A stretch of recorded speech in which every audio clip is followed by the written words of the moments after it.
Greek tradition connected the early history of Bithynia with the distant world of the Trojan War. According to one account, the Thracian warriors who had followed King Rhesus to Troy fled north after their leader was killed by Diomedes during a nighttime attack. Their retreat eventually brought them to the shores of the Euxine Sea, near the narrow crossing between Asia and Thrace. Some traditions claimed that they were unable to find ships and therefore remained on the Asian side, where they occupied the land then known as Bebrycia. Another version told a slightly different story. In this account, the refugees managed to cross the strait and settled beyond Byzantium in a region known as Thracian Bithynia, particularly around the river Bythia. Their new home, however, could not support them for long. Shortages of food eventually forced them to return to Bebrycia. The returning settlers supposedly brought the name Bithynia with them, transforming the identity of their old homeland. It was also possible that Bebrycia gradually became Bithynia simply through changes in pronunciation over generations. A completely different legend traced the name to Bythus, a mythical son of Zeus and Thrace, from whom both the people and their country were said to have taken their name. Whatever the truth behind these traditions, Bithynia eventually developed into a powerful kingdom in northwestern Asia Minor. Many rulers occupied its throne before the region came under Roman domination, but one king became especially important in Rome's dealings with the country: Prusias II, commonly known as Prusias the Hunter. He was connected by marriage to the Macedonian royal house, having married the sister of King Perseus of Macedon. Yet when Perseus entered his decisive conflict with Rome, Prusias carefully avoided committing himself to either side. After Rome defeated Perseus, Prusias quickly adapted himself to the new political reality. He approached the victorious Roman commanders dressed in an extraordinary fashion. Instead of presenting himself with the dignity expected of a Hellenistic king, he appeared in clothing associated with Roman society, wearing Italian shoes, shaving his head, and placing on it the cap commonly associated with freed slaves. His physical appearance was already unimpressive, and this theatrical display made the scene even more striking.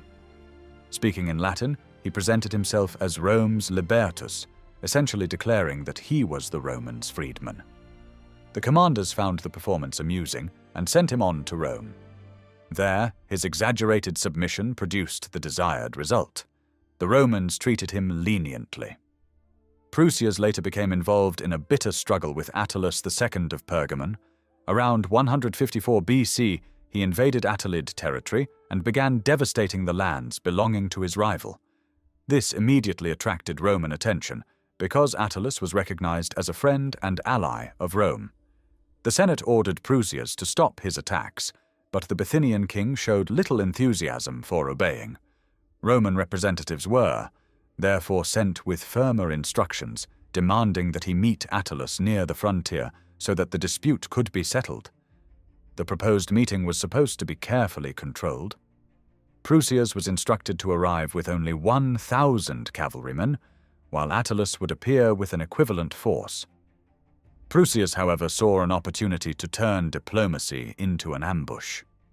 He sent word ahead that he was approaching with the agreed number of troops, while secretly bringing his entire army forward. His intention was apparently to catch Attalus at a severe disadvantage and destroy him before he could react. The plan did not remain secret for long. When Attalus and the Roman representatives discovered that Prusias was approaching with a full army, they abandoned the meeting and fled.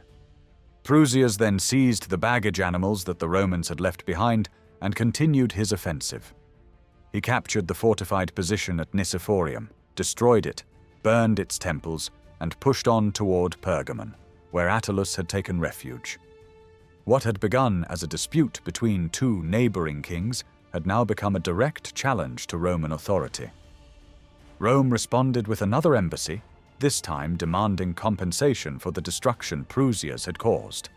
The king finally understood how dangerous his position had become. He abandoned his offensive and accepted the Roman settlement. As punishment, he was required to hand over 20 fully equipped warships to Attalus and pay 500 talents of silver over an established period. Prusias surrendered the ships and began paying the enormous financial penalty. His problems abroad were soon overshadowed by an even greater danger within his own family. Prusias had earned a terrible reputation among his subjects because of his harshness and cruelty. His son Nicomedes, by contrast, was widely admired. The young prince enjoyed considerable popularity among the Bithynians, and that popularity made his father increasingly suspicious. Rather than keeping such a potential rival close to the throne, Prusias sent Nicomedes away to Rome. The decision did little to solve the king's problem. Nicomedes became well-liked in Rome as well, increasing his prestige rather than diminishing it. Prusias eventually ordered his son to ask the Roman Senate to cancel the remaining payments owed to Attalus. He sent an official named Menas to accompany him, but Menas carried secret instructions. If Rome agreed to cancel the debt, Nicomedes could live. If the request failed, Menas was supposed to murder the prince. Prusias had taken considerable precautions to make sure his command could be carried out. Menas was accompanied by around 2,000 soldiers and several small vessels. Yet the mission soon collapsed. Attalus had sent Andronicus to Rome to defend his own interests, and Andronicus successfully demonstrated that the compensation imposed upon Prusias was actually smaller than the losses caused by the Bithynian invasion. The Senate therefore refused to cancel the remaining debt. Menas was now expected to kill Nicomedes, but carrying out the order proved far more difficult than receiving it. The prince was young, capable, and personally appealing, and Menas could not bring himself to murder him. At the same time, returning to Prusias after deliberately ignoring a royal command could easily cost Menas his own life. Trapped between two dangerous choices, he hesitated. Nicomedes noticed that something was wrong and arranged a private meeting with him. The conversation completely changed the situation. Instead of becoming his father's victim, Nicomedes joined Menas in plotting against him. They also brought Andronicus into their plans. His role was crucial because he could persuade Attalus to support Nicomedes and help him return to Bithynia as a challenger to Prusias. The conspirators secretly met at Berenice in Epirus, gathering aboard a ship during the night to determine their next move before separating again before sunrise. The following morning transformed the conspiracy into an open rebellion. Nicomedes emerged from the ship dressed in royal purple, with a diadem on his head, publicly presenting himself as king. Andronicus immediately greeted him as such and placed his own escort of 500 soldiers at the prince's disposal. Nicomedes was no longer simply an exiled royal son. He had become a claimant to the Bithynian throne. Menas now had to bring his own troops over to the new cause. Pretending that he had only just discovered Nicomedes' presence, he hurried back to his 2,000 soldiers and presented them with a simple political calculation. Bithynia effectively had two kings, he told them, and their survival depended on choosing the one most likely to win. The comparison heavily favored Nicomedes. Prusias was old while his son was young. The Bithynian population had grown deeply hostile toward the father, but remained strongly attached to the son. Nicomedes also had influential friends among the Romans. Most importantly, Andronicus had already recognized him and provided soldiers for his protection, demonstrating that Attalus of Pergamon was prepared to support his cause. Since Attalus controlled a powerful kingdom bordering Bithynia and had long been an enemy of Prusias, his involvement could completely shift the balance of power. Menas then reminded his soldiers of Prusias' cruelty and of the widespread hatred his behavior had created throughout Bithynia. His argument worked. The troops had little affection for the king themselves, and they were quickly persuaded that Nicomedes offered the safer and more promising future. Menas therefore led all 2,000 men to the prince, publicly acknowledged him as king, and placed them under his command. Attalus welcomed Nicomedes and openly entered the struggle on his side. At first he demanded that Prusias grant his son several cities together with enough territory to support him. Prusias responded with bitter sarcasm. He declared that Nicomedes could have the entire kingdom of Attalus instead. the very kingdom Prusias himself had previously invaded. Rather than compromise, the old king attempted to fight the dispute through Roman diplomacy, and formally accused both Nicomedes and Attalus before Rome. Events inside Bithynia were already moving beyond his control.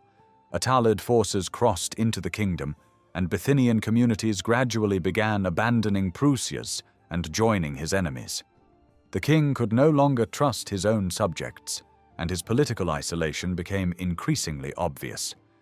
Desperate for reliable protection, he turned to his Thracian son-in-law Diagilus, who provided him with 500 soldiers.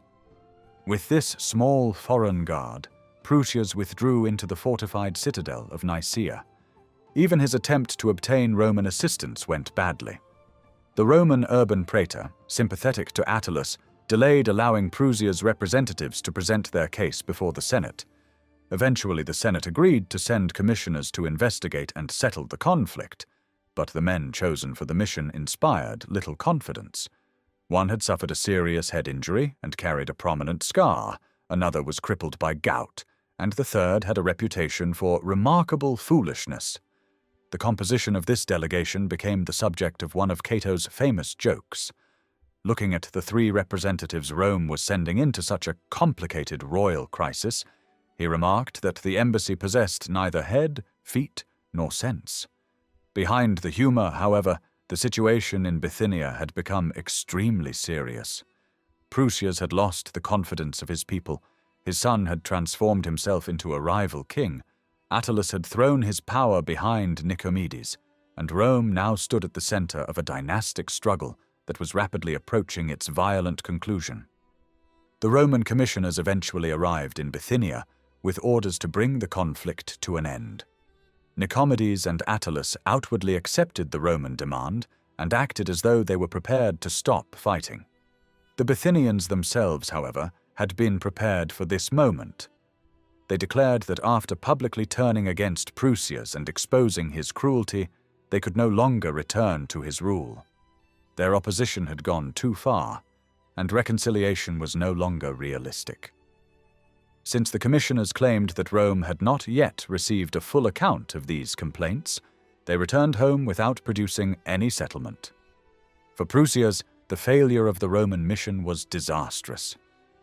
He had counted so heavily on Roman intervention that he had neglected to build an effective defense of his own.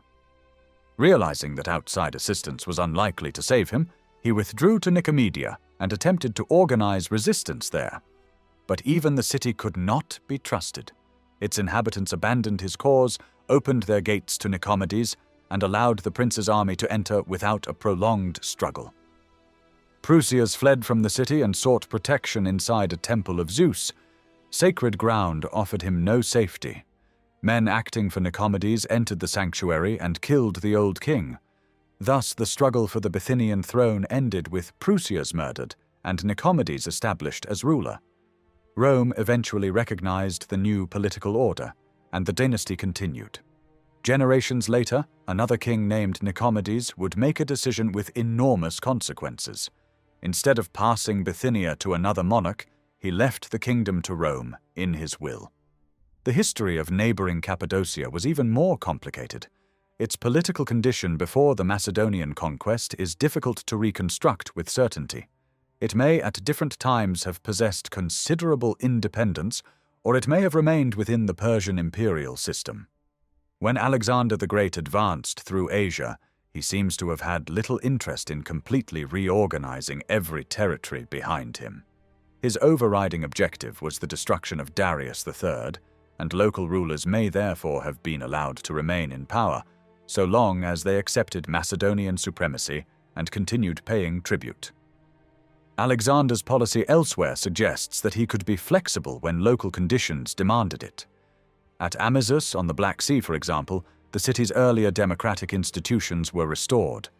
Yet even Alexander's presence in Cappadocia is uncertain. One ancient tradition maintained that he never directly entered the region at all, instead following a route through Pamphylia and Cilicia during his pursuit of Darius. Whatever Alexander himself did, Macedonian intervention became much more direct after his death. Perdiccas, one of the leading figures in the struggle over Alexander's empire, moved against Ariarathes, the ruler of Cappadocia. Ariarathes was captured and executed, either because he had resisted Macedonian authority or because Perdiccas simply wanted tighter control over the country. Cappadocia was then entrusted to Eumenes of Cardia, but the wars among Alexander's successors quickly destroyed this arrangement. Eumenes was eventually declared an enemy by his Macedonian rivals and killed, while later authorities appointed new governors to the region. The situation became increasingly unstable as Alexander's former generals turned against one another. Among the most powerful of them was Antigonus, who extended his influence across large parts of Asia. At his court was a Persian nobleman named Mithridates, a man whose descendants would eventually become some of Rome's most dangerous opponents in the eastern Mediterranean. According to tradition, Antigonus once dreamed that he had planted an entire field with gold. In the dream, Mithridates harvested the precious crop and carried it away toward Pontus. Antigonus interpreted the vision as a warning that Mithridates would one day seize wealth and territory for himself. He therefore decided to eliminate him before the prophecy could become reality. Mithridates escaped before Antigonus could carry out the plan. Accompanied by only a handful of horsemen, he fled into the mountainous country around Simiata and established himself in a defensible position. The continuing wars among the Macedonian successors worked in his favor. Central authority was weakening, rival generals were fighting for survival, and local communities were increasingly willing to support anyone capable of providing stability. Mithridates gradually attracted followers and expanded his power. What began as the escape of a threatened Persian aristocrat eventually developed into a new kingdom. Mithridates gained control over Cappadocia and territories stretching toward the Black Sea, creating the foundations of a dynasty that would endure for generations.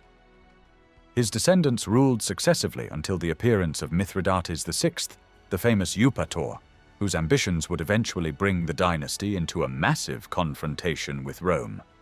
The royal houses associated with Pontus and Cappadocia were closely connected, suggesting that branches of the same broader dynasty came to control different parts of the region. Before that great confrontation, another Mithridates had already established friendly relations with Rome. Mithridates V, known as Euergetes, or the Benefactor, became an ally of the Roman Republic, and even contributed ships and auxiliary soldiers during Rome's wars against Carthage. Yet friendship with Rome did not prevent him from pursuing his own territorial ambitions. He intervened in Cappadocia as though it were a foreign kingdom available for conquest, demonstrating how unstable the boundaries and dynastic claims of Asia Minor had become. His son, Mithridates VI Eupator, inherited not only the kingdom of Pontus, but also a much larger political ambition. Rome soon ordered him to withdraw from Cappadocia and recognize Ariobarzanes, whom Roman authorities considered the more legitimate ruler. There may also have been a deeper strategic reason behind the decision.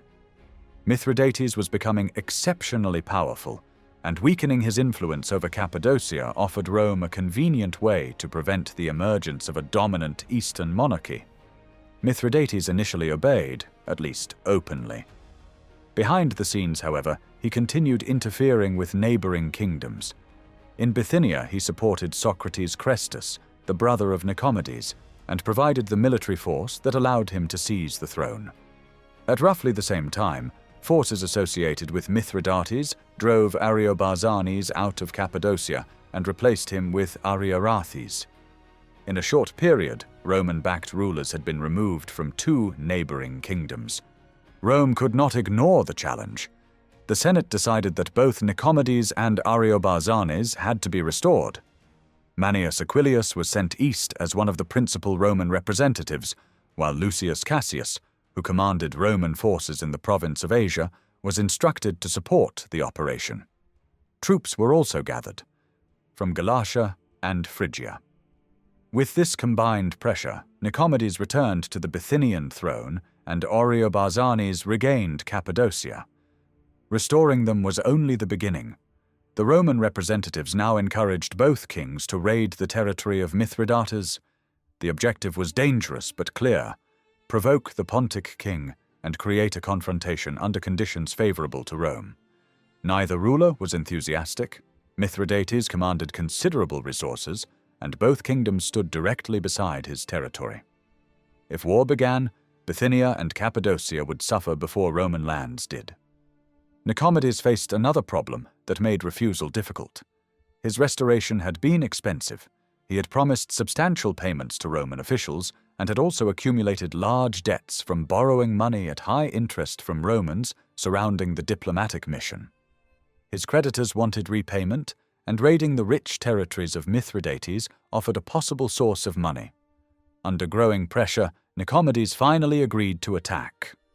Bithynian forces crossed into Pontic territory around 88 BC and advanced as far as Amastris, pillaging the countryside and carrying away considerable wealth.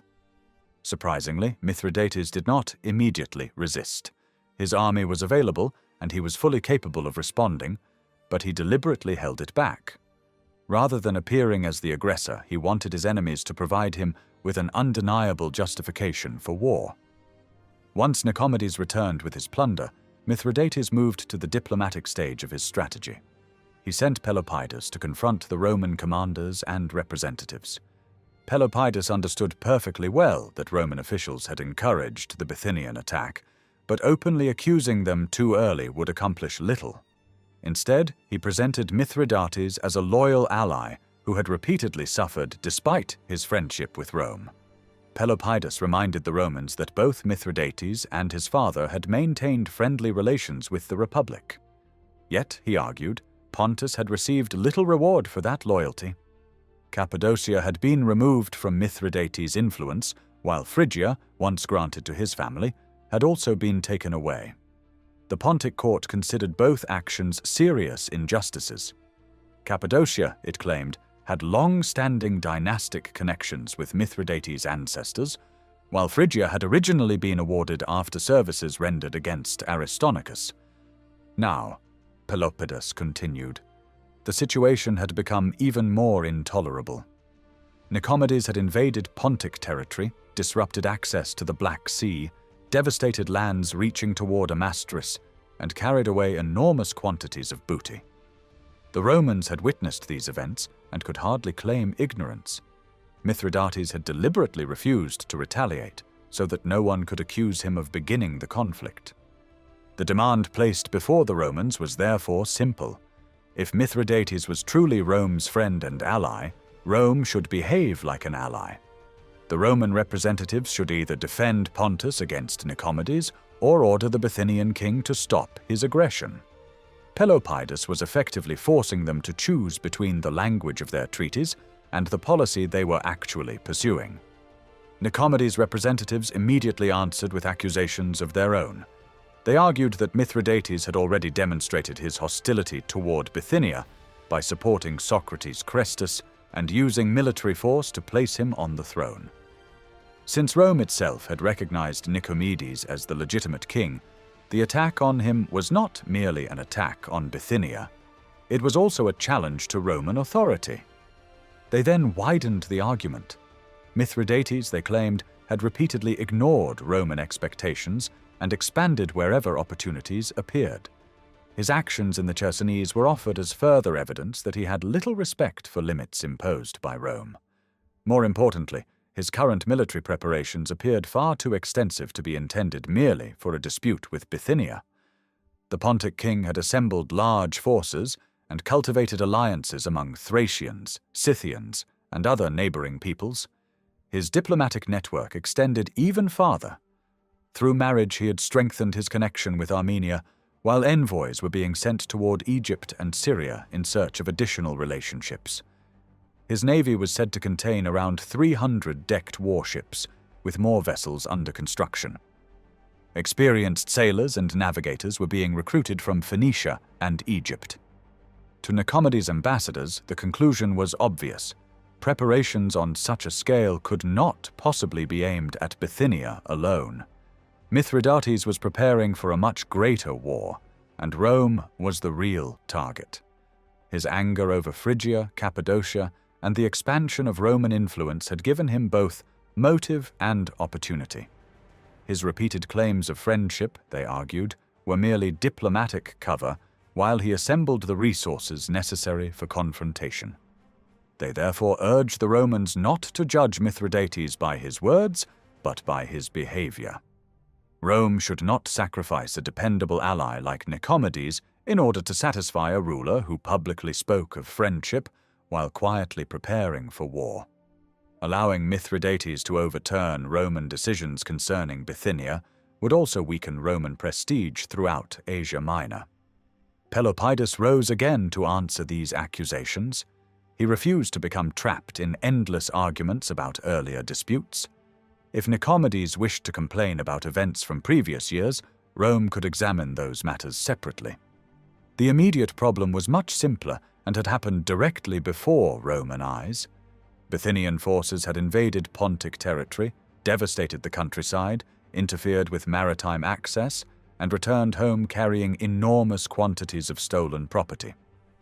Mithridates was therefore asking for something that appeared entirely reasonable. Rome could order Nicomedes to stop. It could support Pontus against the invasion. Or, if it refused to do either, it could simply remain neutral and allow Mithridates to defend his own kingdom. What Rome could not reasonably do, Pelopidas argued, was permit Nicomedes to attack while preventing Mithridates from responding.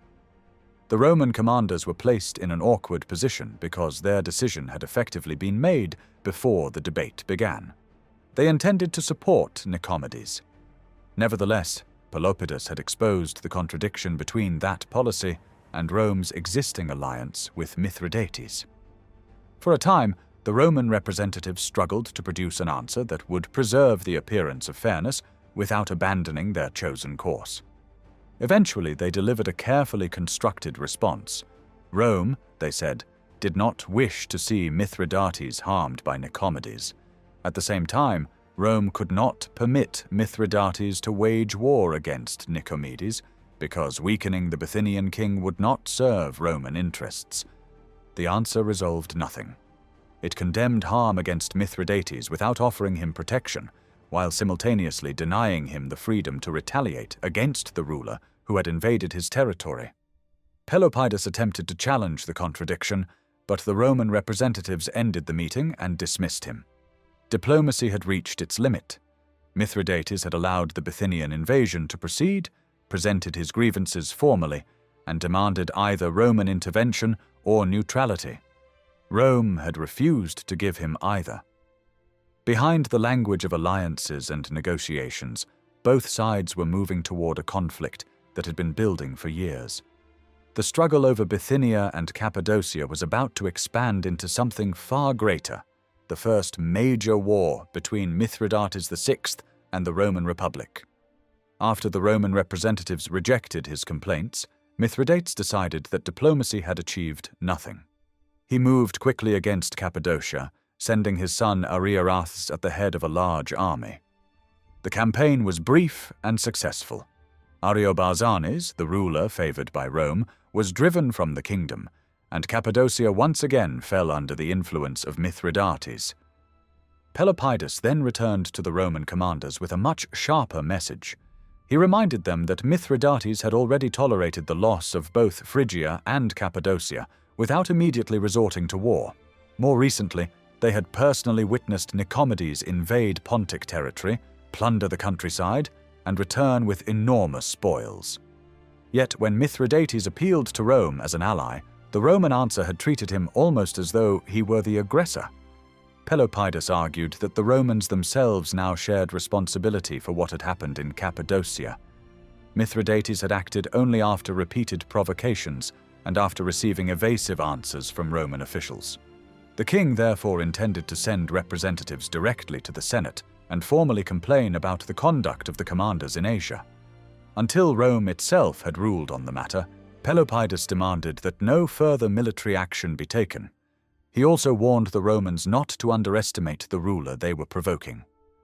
Mithridates controlled an enormous kingdom stretching for thousands of miles, and had already brought many surrounding peoples under his authority. Colchians, Greek cities around the Black Sea, and numerous tribes beyond them acknowledged his power.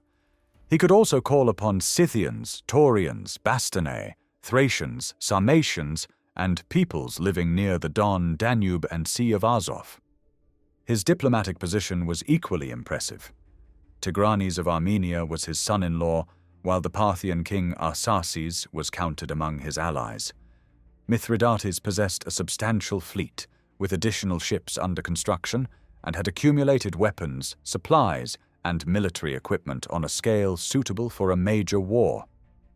Pelopidas then turned the Romans' attention to their own vulnerabilities.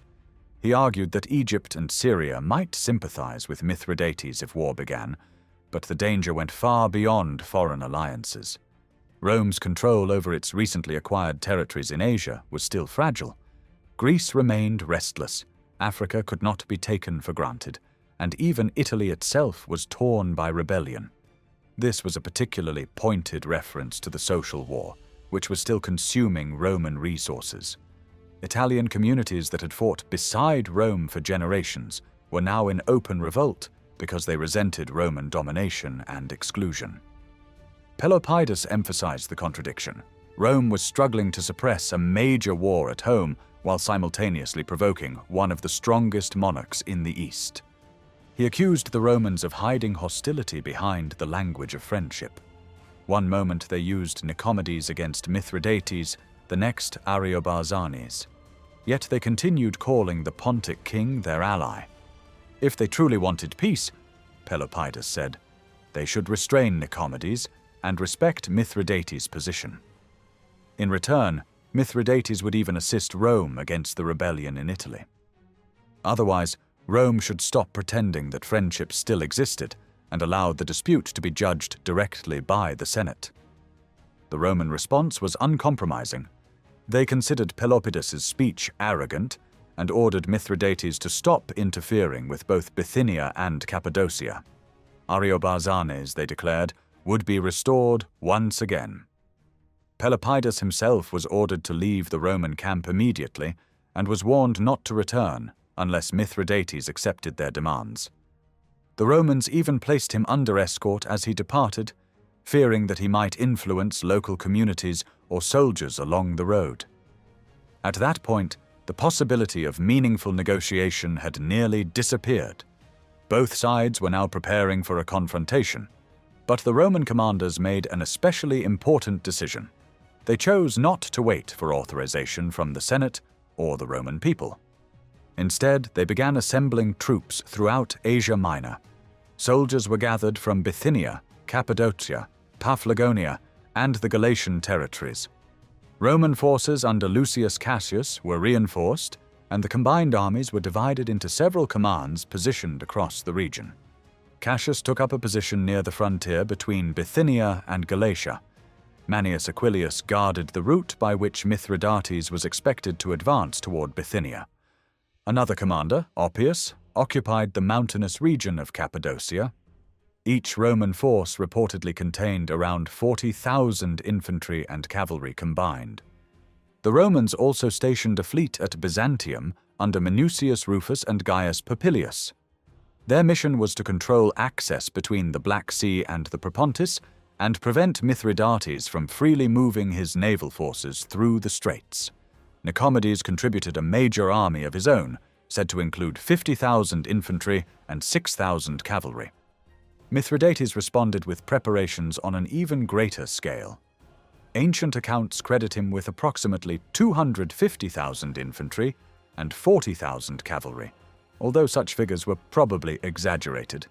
His navy supposedly included 300 decked warships, another 100 smaller vessels, and a vast quantity of additional equipment. His command structure included several experienced generals. The brothers Neoptolemus and Archelaus held major responsibilities, while Mithridates personally directed the largest portion of the army. His son Archithias commanded 10,000 Armenian cavalry, Dorylaeus led the phalanx, and Craterus was placed in charge of around 130 scythed chariots. By 88 BC, The long political struggle over Bithynia and Cappadocia had therefore transformed into open war. Rome and Mithridates had spent years testing one another through rival kings, diplomatic pressure, territorial disputes, and indirect intervention. Now their armies finally stood ready to meet. The first major clash came near the river Amnias. Nicomedes brought his full army onto a broad plain, while the Pontic commanders Neoptolemus and Archelaus initially had only light infantry, cavalry under Arcathius, and a limited number of chariots. Their main phalanx had not yet arrived. Aware that they were heavily outnumbered, the Pontic commanders sent a small detachment forward to occupy a rocky hill dominating part of the battlefield. Holding that position was important because it could prevent the larger Bithynian army from surrounding them. Nicomedes acted quickly, however, and his troops drove the Pontic detachment away. Neoptolemus immediately rushed forward to recover the hill and called on Arcathius to support him. Nicomedes recognized what was happening and sent his own forces toward the same point. The two sides collided in a fierce struggle, and at first the advantage belonged to the Bithynians. The Pontic troops around Neoptolemus began to retreat.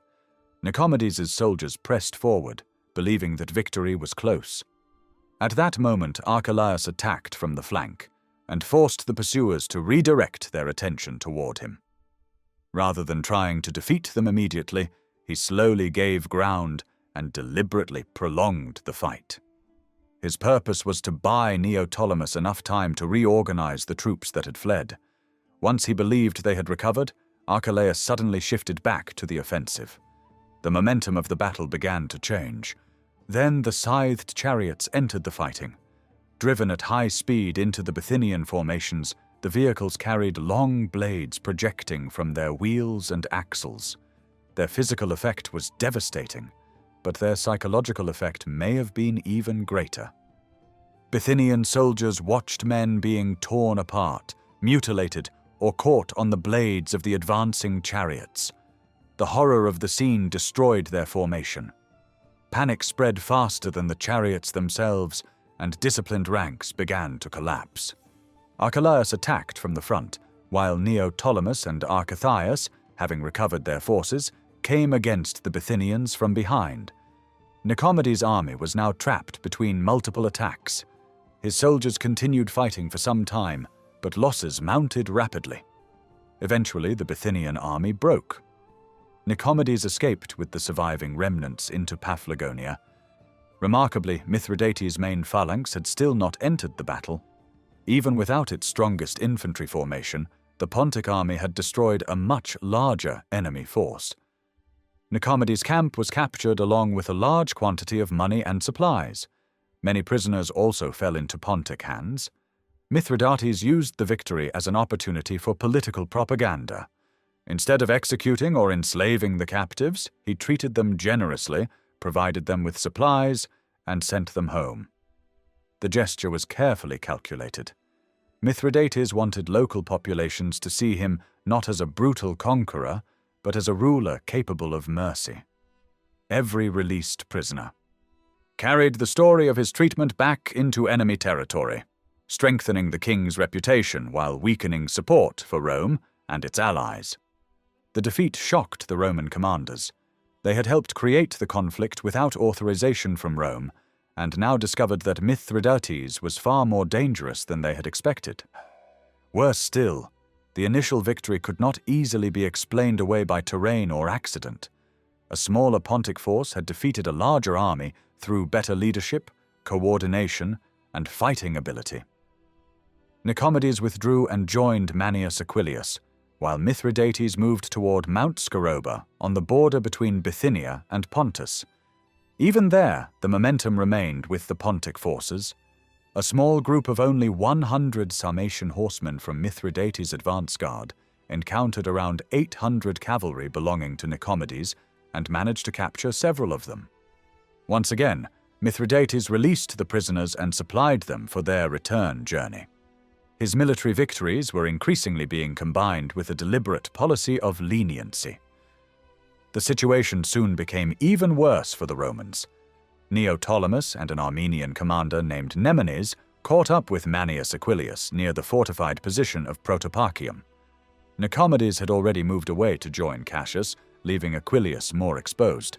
The Pontic army forced him into battle. Aquilius reportedly commanded around 4,000 cavalry and approximately 40,000 infantry. Despite these numbers, the Romans and their allies suffered another devastating defeat. Around 10,000 men were said to have been killed, while several hundred were captured. Mithridates once again released the prisoners. By repeating this policy after every victory, he was building an image of himself as a liberator, rather than an enemy of the people of Asia Minor. The Roman commanders, by contrast, were increasingly associated with failed campaigns, debt collection, and unpopular political interference.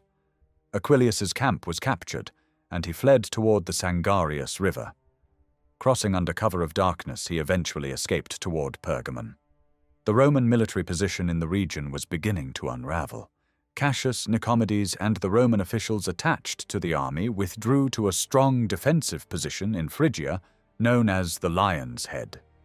There they attempted to create a new army from whatever manpower they could gather. Artisans, farmers, laborers, and other inexperienced men were quickly recruited and put through military drills. Additional troops were raised among the Phrygians.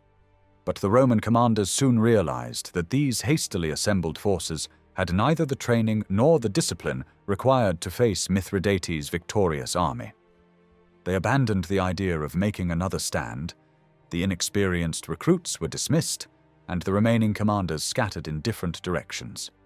Cassius withdrew toward Apamea, Nicomedes fled to Pergamon, and Aquilius attempted to reach Rhodes. News of the disasters reached the Roman naval forces stationed at the entrance to the Black Sea. Their position was now almost impossible to maintain. With the armies inland collapsing and Mithridates advancing rapidly, the defenders of the straits dispersed. The ships and strategic passages they had been ordered to protect fell into Mithridates' hands. In an astonishingly short period, the Roman defensive system in Asia Minor had virtually disintegrated. What had begun as a political contest over two client kingdoms had now become a sweeping Pontic offensive. Mithridates had defeated Nicomedes, broken the armies supporting Rome, captured important camps and supplies, and gained control of the gateway to the Black Sea. His policy of releasing prisoners further increased his popularity among populations already resentful of Roman rule. The First Mithridatic War had barely begun, yet the opening phase was already a catastrophe for Rome. Mithridates had demonstrated that he was not simply another regional monarch who could be intimidated by Roman diplomacy. He possessed the armies, alliances, commanders, and political skill necessary to challenge Roman power across the entire eastern Mediterranean. With Nicomedes' power shattered almost overnight, Mithridates moved quickly to secure Bithynia. He reorganized the cities, installed his own authority, and then pushed south and west into Phrygia. During the advance, he deliberately stayed at an inn, that tradition associated with Alexander the Great. Mithridates treated the coincidence as a favorable sign, almost as though he were stepping into the path of another great conqueror. From Phrygia, his armies spread into Mysia and across territories that Rome had only recently brought under its control. Other commanders were sent farther outward, extending Pontic power into Lycia, Pamphylia, and the districts approaching Ionia. The speed of the expansion was remarkable. What had begun as a war over Bithynia and Cappadocia was rapidly becoming a general collapse of Roman influence in Western Asia Minor. One of the few places that continued to resist was Laodicea on the Lycus. The Roman commander Quintus Oppius had reached the city with cavalry and hired troops and was helping organize its defense. Mithridates chose not to storm the walls immediately. Instead, he offered the population a bargain. If they handed Oppius over, he promised that the city itself would be spared. The offer worked. The mercenaries were allowed to leave safely, while Oppius was delivered to the Pontic king. The scene was turned into a public humiliation. His own lictors were made to walk before him as though he was still a Roman magistrate, only now he was a captive. Mithridates did not execute him. Instead, he kept him alive and displayed him during his movements, using the captured Roman general as a symbol of how completely the balance of power had shifted. An even more important prisoner soon fell into his hands. Manius Aquilius, one of the Roman officials most closely associated with provoking the conflict, was captured after attempting to escape. Mithridates made his punishment deliberately theatrical. Aquilius was paraded publicly on a donkey while being forced to identify himself to those watching. His death was meant to send a message. At Pergamon, according to the ancient account, molten gold was poured into his mouth. The execution was presented as a grotesque punishment for Roman corruption and greed, especially the bribery and financial exploitation that many communities in Asia had come to resent. Once resistance had collapsed across much of the region, Mithridates appointed governors over the territories he controlled and continued westward. Magnesia, Ephesus, and Mytilene received him with enthusiasm. In Ephesus, the population went so far as to pull down Roman monuments and statues, an open rejection of Roman authority that would later bring severe consequences. Not every city welcomed him. Stratonicea resisted and was eventually captured. Mithridates imposed a financial penalty, installed a garrison, and strengthened his control over the city. During his stay there, he also noticed a young woman named Monima, the daughter of Philopomen, and took her as one of his wives. Meanwhile, military operations continued against those peoples who still refused to submit. Pontic commanders were sent against resistant communities in Magnesia, Paphlagonia, and Lycia. By this point, Mithridates was no longer acting like the ruler of a defensive kingdom. He was behaving as the master of a rapidly expanding Eastern Empire. News of these developments eventually reached Rome. The Republic was already under immense pressure. Political conflict in the capital had become increasingly violent, and much of Italy was still affected by the social war. Nevertheless, Rome formally declared war on Mithridates. The command was assigned to Lucius Cornelius Sulla. But Rome faced an immediate problem: money. The treasury was under such strain that extraordinary measures had to be taken to finance the campaign. Sacred valuables traditionally associated with King Numa were sold, producing a large quantity of gold that could be used for military expenses. Even then, Sulla could not immediately leave for Asia. Civil conflict in Italy repeatedly delayed him. That gave Mithridates time to consolidate his victories, expand his fleet, and prepare for a confrontation with one of the few remaining centers of organized resistance in the region: Rhodes. Before attacking Rhodes, however, Mithridates issued one of the most infamous orders associated with his reign. Secret instructions were sent to governors and city authorities throughout Asia Minor. On a single appointed day, Romans and Italians living in their communities were to be killed. The order did not target only adult men. Wives, children, freedmen of Italian background, and others connected to Roman and Italian households were included. Their property was to be confiscated and divided, with a portion going to Mithridates. Bodies were not to receive proper burial, and anyone who hid survivors or tried to protect the dead faced punishment. The decree was designed to encourage participation from every level of society. Informers were offered rewards. Enslaved people who betrayed or killed their Roman or Italian masters were promised freedom. Debtors who murdered creditors could have part of what they owed cancelled. Mithridates was turning private resentment, financial desperation, and political hatred into weapons of war. When the appointed day arrived, violence erupted across many cities almost simultaneously. The killings later became known as the Asiatic Vespers, one of the most notorious massacres of the ancient Mediterranean world. At Ephesus, even sanctuary offered no protection. Romans and Italians who fled into the great temple of Artemis and clung to sacred images were dragged away and killed. The willingness to violate such a famous sanctuary showed how intense the hostility had become. At Pergamon, fugitives sought safety in the sanctuary of Asclepius. They were attacked with arrows while still holding on to the sacred statues. At Adramyttium, people attempting to escape by swimming into the sea were pursued, killed, or drowned, while even their children were not spared. The killings at Carnus were equally brutal. Italians who had taken refuge near a sacred image of Vesta were dragged away. Children were killed in front of their mothers, followed by the women themselves and then their husbands. At Tralles, the local population apparently tried to distance themselves from directly carrying out the bloodshed. Instead, they hired a Paphlagonian named Theophilus to perform the killings for them. Victims were taken into the Temple of Concord and murdered there, even as some attempted to hold on to sacred images for protection. The scale and ferocity of the violence revealed something deeper than simple obedience to Mithridates. Fear of the king certainly mattered, but resentment toward Roman rule had clearly accumulated over many years.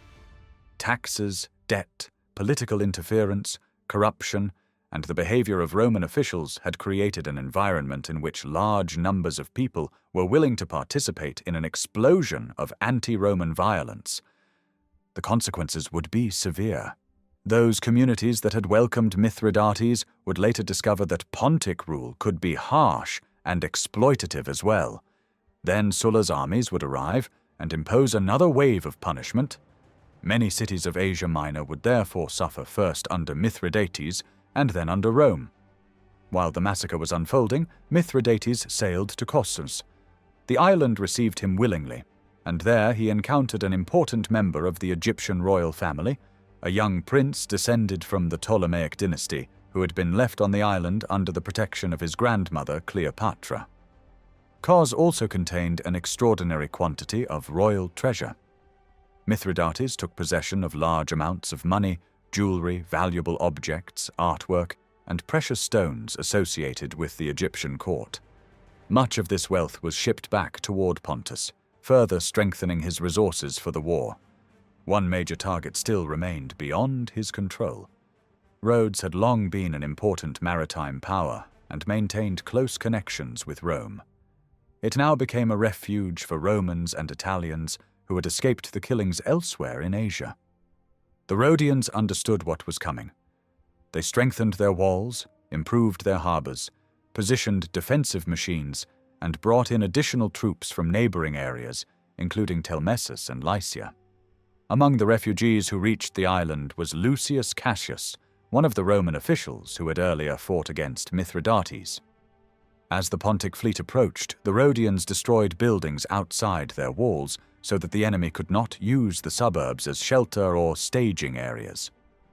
Then they sailed out to meet Mithridates at sea.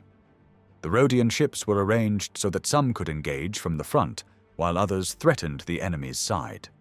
Mithridates, commanding from a quinquereme, recognized that his numerical advantage could be used to surround them. He ordered his ships to extend farther into open water and increase their rowing speed. The Rhodians immediately saw the danger. Rather than allow themselves to be trapped, they withdrew in a controlled manner. Eventually, they turned toward the harbor, entered the protected waters, and sealed the entrance behind them. Mithridates now faced a very different kind of opponent.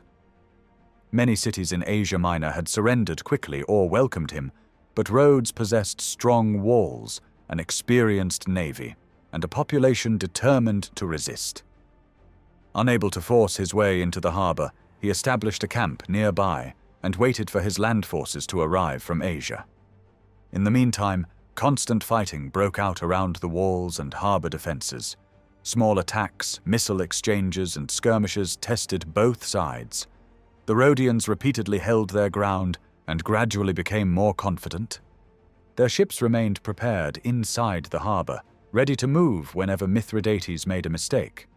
After a series of spectacular victories across Asia Minor, the Pontic king had finally encountered an enemy that would not collapse at the first demonstration of force.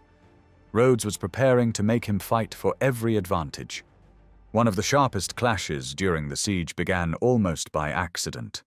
A merchant vessel belonging to Mithridates was sailing near the Rhodian position when a Rhodian bireme moved out to intercept it. Both sides immediately rushed ships forward to support their own men, and what began as a small encounter quickly grew into a serious naval battle. Mithridates had the advantage in numbers and pressed the fighting aggressively, but the Rhodians possessed far greater experience at sea.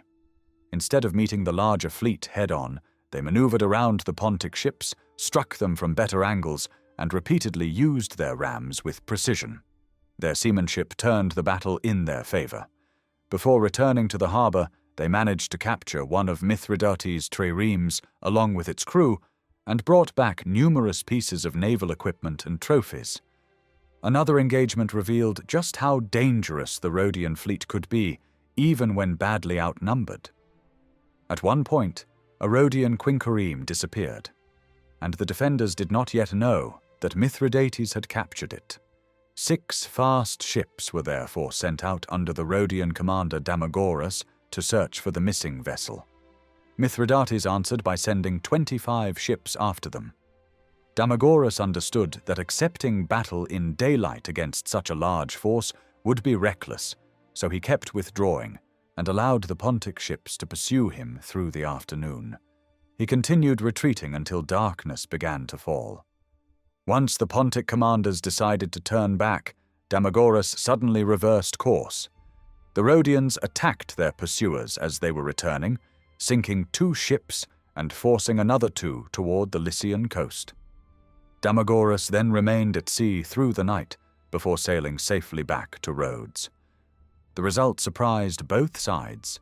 The Rhodians had not expected 6 vessels to inflict so much damage on a force more than 4 times their size, while Mithridates was forced to confront the uncomfortable fact that numbers alone were not enough against experienced Rhodian sailors.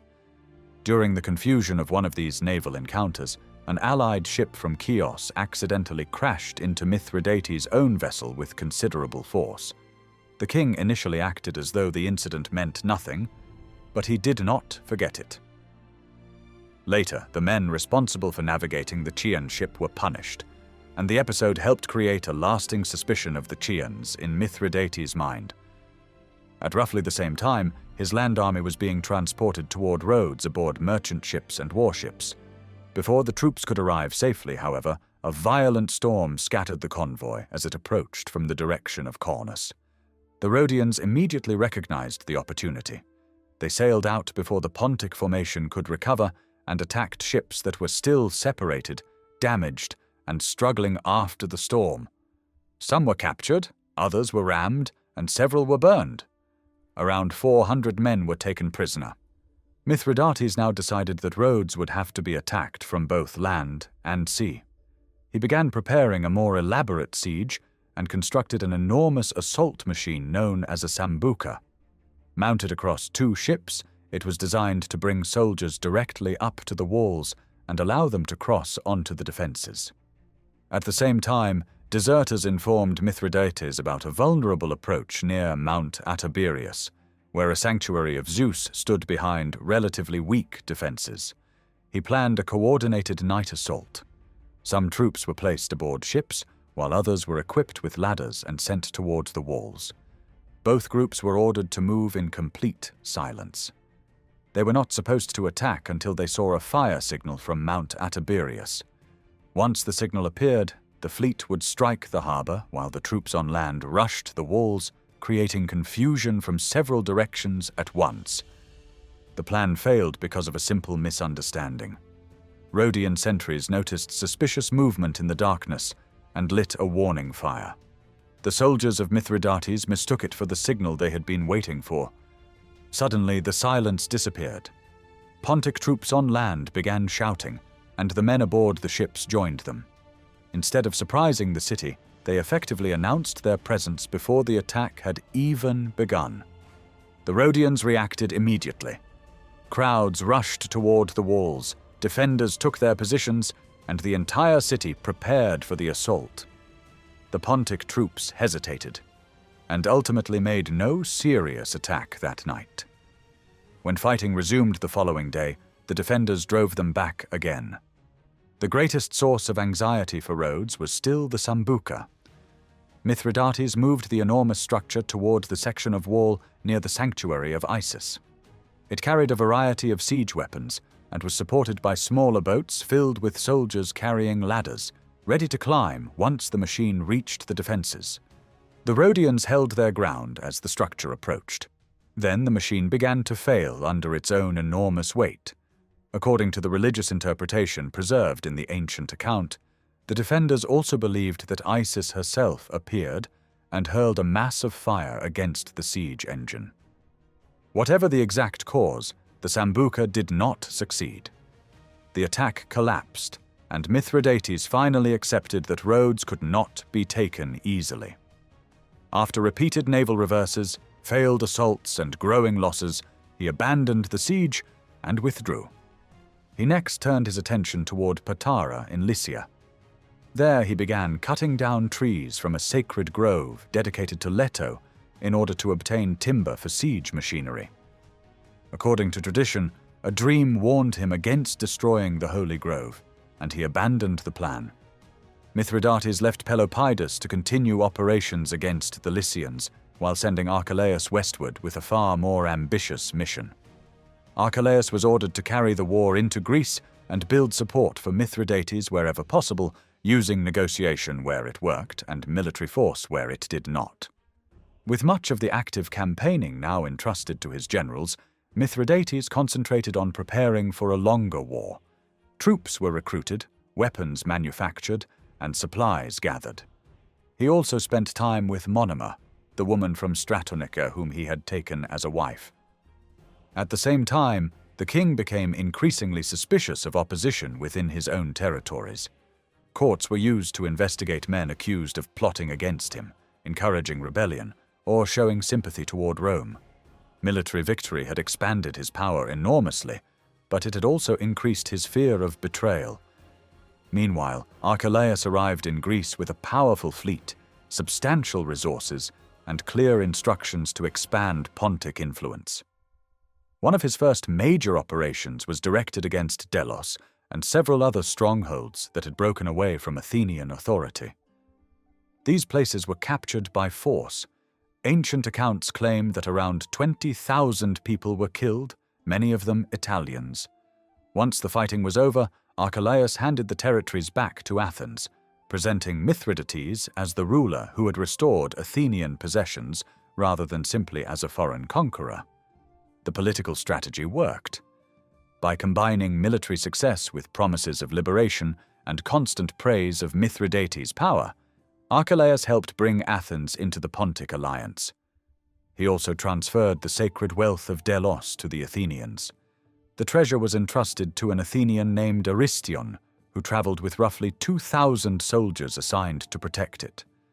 Aristion quickly turned those troops into his personal power base. Once inside Athens, he used them to dominate the city. Political opponents were eliminated, while others accused of supporting Rome were arrested and sent to Mithridates. Athens had therefore passed from alliance with Mithridates into something much closer to tyranny under Aristion. A city famous for its democratic traditions was now controlled by a ruler whose authority depended heavily on foreign soldiers and Pontic support. The ancient historian could not resist commenting on the irony that Aristion had been trained in Epicurean philosophy. His behavior seemed completely inconsistent with the peaceful and restrained life supposedly associated with philosophical study. From this point, the narrative expands into a broader criticism of philosophers who entered politics. Aristion was compared with other intellectuals who had gained political power and then governed with surprising cruelty. Earlier examples included figures connected with the tyranny of Critias at Athens, while similar accusations were made against philosophical circles elsewhere in the Greek and Italian worlds. The criticism was not really directed at philosophy itself, so much as at people who used its reputation to hide ambition. Some men, the argument suggested, presented themselves as detached from wealth and power only because they lacked both, while privately resenting those who possessed them. Aristion became the example through which this larger point was made. Whatever ideals he may have studied, once he acquired soldiers, money, and political authority, he behaved not like a philosopher, but like an autocrat. While Mithridates rebuilt his forces in Asia, the war was therefore changing shape. Rhodes had successfully resisted him, but his influence was spreading westward through the Aegean and into Greece. Athens had joined his side, Delos had fallen, and Archelaus was establishing a new Pontic front dangerously close to Rome's European sphere. The struggle was no longer confined to Asia Minor. Mithridates had failed to break Rhodes, but he had opened another theater of war, and Greece was now becoming the next major battlefield between his expanding coalition and the Roman Republic. Archelaus continued expanding Mithridates' influence across Greece. The Achaeans and Spartans joined the Pontic cause, while most of Boeotia also abandoned Rome.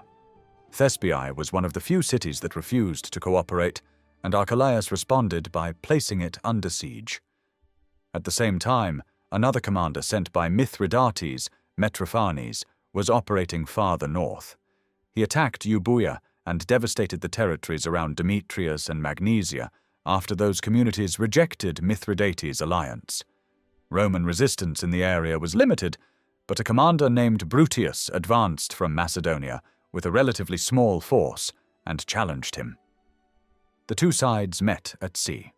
Bruttius managed to sink a small Pontic vessel and another light warship, killing the crews while Metrophanes watched the disaster unfold.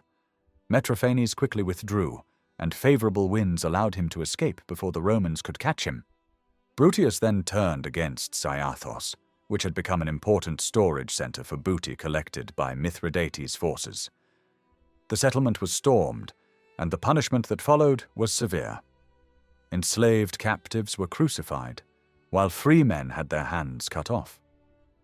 The brutality reflected how rapidly the conflict was becoming a war of terror as well as armies. After receiving about 1,000 additional cavalry and infantry from Macedonia, Bruttius marched toward Boeotia. Near Cheronea, he encountered the combined forces of Archelaus and Aristion. Fighting continued for 3 days, with neither side able to gain a decisive advantage. The balance changed when additional Achaean and Spartan troops arrived to support Archelaus. Bruttius realized that his smaller army could not safely confront the enlarged enemy force and withdrew toward the Piraeus. But even there he found no secure refuge. Archelaus soon arrived with his fleet and brought the important harbor under Pontic control. This was the situation when Lucius Cornelius Sulla finally reached Greece.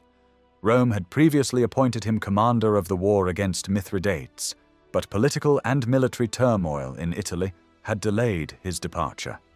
Now he crossed the Adriatic with 5 legions, several additional cohorts, and cavalry. His first priority was rebuilding Roman strength. He demanded money, troops, food, and other supplies from Aetolia and Thessaly. Once he believed his army was sufficiently prepared, he advanced south toward Attica, where Archelaus and the forces loyal to Mithridates had established their strongest position. The political loyalty of Greek communities immediately began shifting again. Much of Boeotia abandoned Mithridates and joined Sulla as the Roman army approached. Thebes was particularly quick to change sides. It had earlier supported Mithridates with little hesitation, but now deserted Archelaus just as rapidly when a powerful Roman army appeared. Upon entering Attica, Sulla divided his forces. One section was ordered to surround Athens, where Aristion remained in control. Sulla himself concentrated on the Piraeus, the heavily fortified harbor defended by Archelaus. The defenses of the Piraeus were formidable. The walls rose to roughly 40 cubits and had been constructed from enormous blocks of stone. They dated back to the great building programs associated with Pericles and the Peloponnesian War, when Athens had depended heavily on the security of its harbor. They had been designed to withstand exactly the kind of assault Sulla was now attempting. Sulla initially tried a direct attack. Ladders were placed against the fortifications, and Roman soldiers attempted to climb the walls. The defenders, many of them Cappadocian troops serving Mithridates, fought stubbornly and inflicted heavy losses. After a punishing struggle, Sulla abandoned the immediate assault. Rather than wasting more soldiers against walls that could not easily be climbed, he withdrew temporarily toward Eleusis and Megara and began preparing for a systematic siege. The new plan required enormous quantities of timber, stone, metal, and siege equipment. Thebes supplied iron, artillery, and other materials. Sulla ordered trees cut down from the famous academy outside Athens and used the wood to construct massive siege engines. Even the historic long walls of Athens were dismantled for military purposes. Their stones, timber, and earth were taken apart and reused to build a great siege mound against the Piraeus. Structures that had once symbolized Athenian naval power were now being consumed by a Roman army trying to capture the city's harbor. Inside the Piraeus, Sulla unexpectedly gained valuable intelligence from two enslaved Athenians. Whether they genuinely supported Rome or simply wanted to protect themselves if the city fell is uncertain. They began writing reports about Archelaus's plans on small lead projectiles and launching them over the walls with slings. At first, the messages attracted little attention. But when the strange projectiles continued arriving, they were brought to Sulla. One contained precise information about an attack planned for the following day. Pontic infantry would advance directly against the Romans working on the siege works, while cavalry would strike from both sides. Sulla immediately prepared a trap.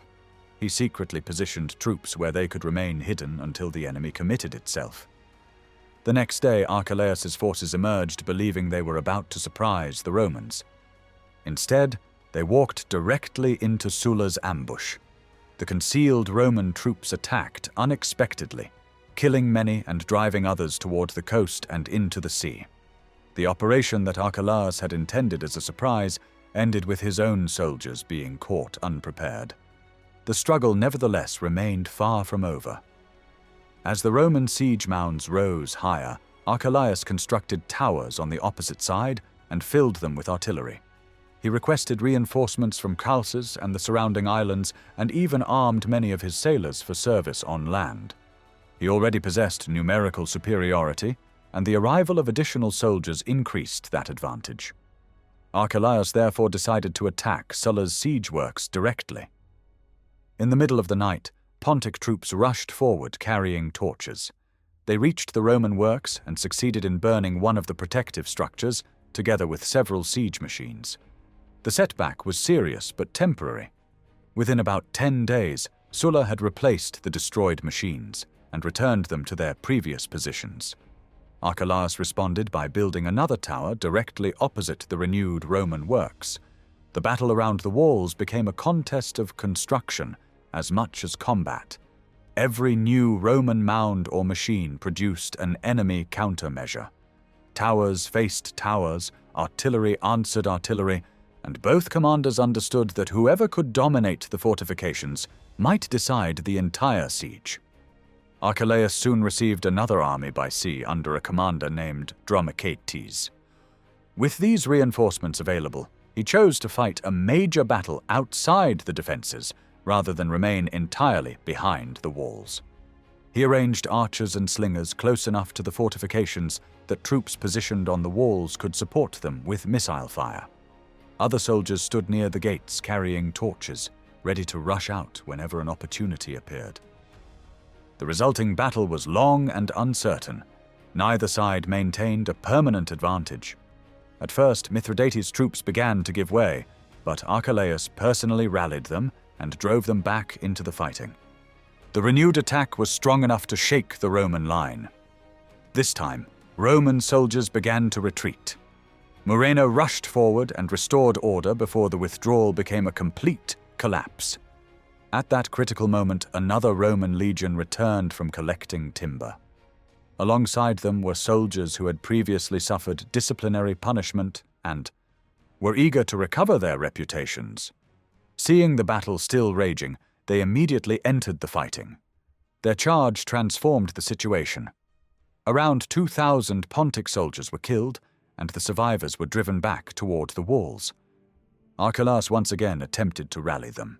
He remained outside so long that the gates were effectively closed behind him, leaving him trapped near the enemy. His soldiers eventually had to pull him back over the walls with ropes. Sulla rewarded the Romans who had distinguished themselves during the fighting. Soldiers who had previously been disgraced had their penalties removed, while others received significant rewards for their courage. Winter now approached, but the siege continued.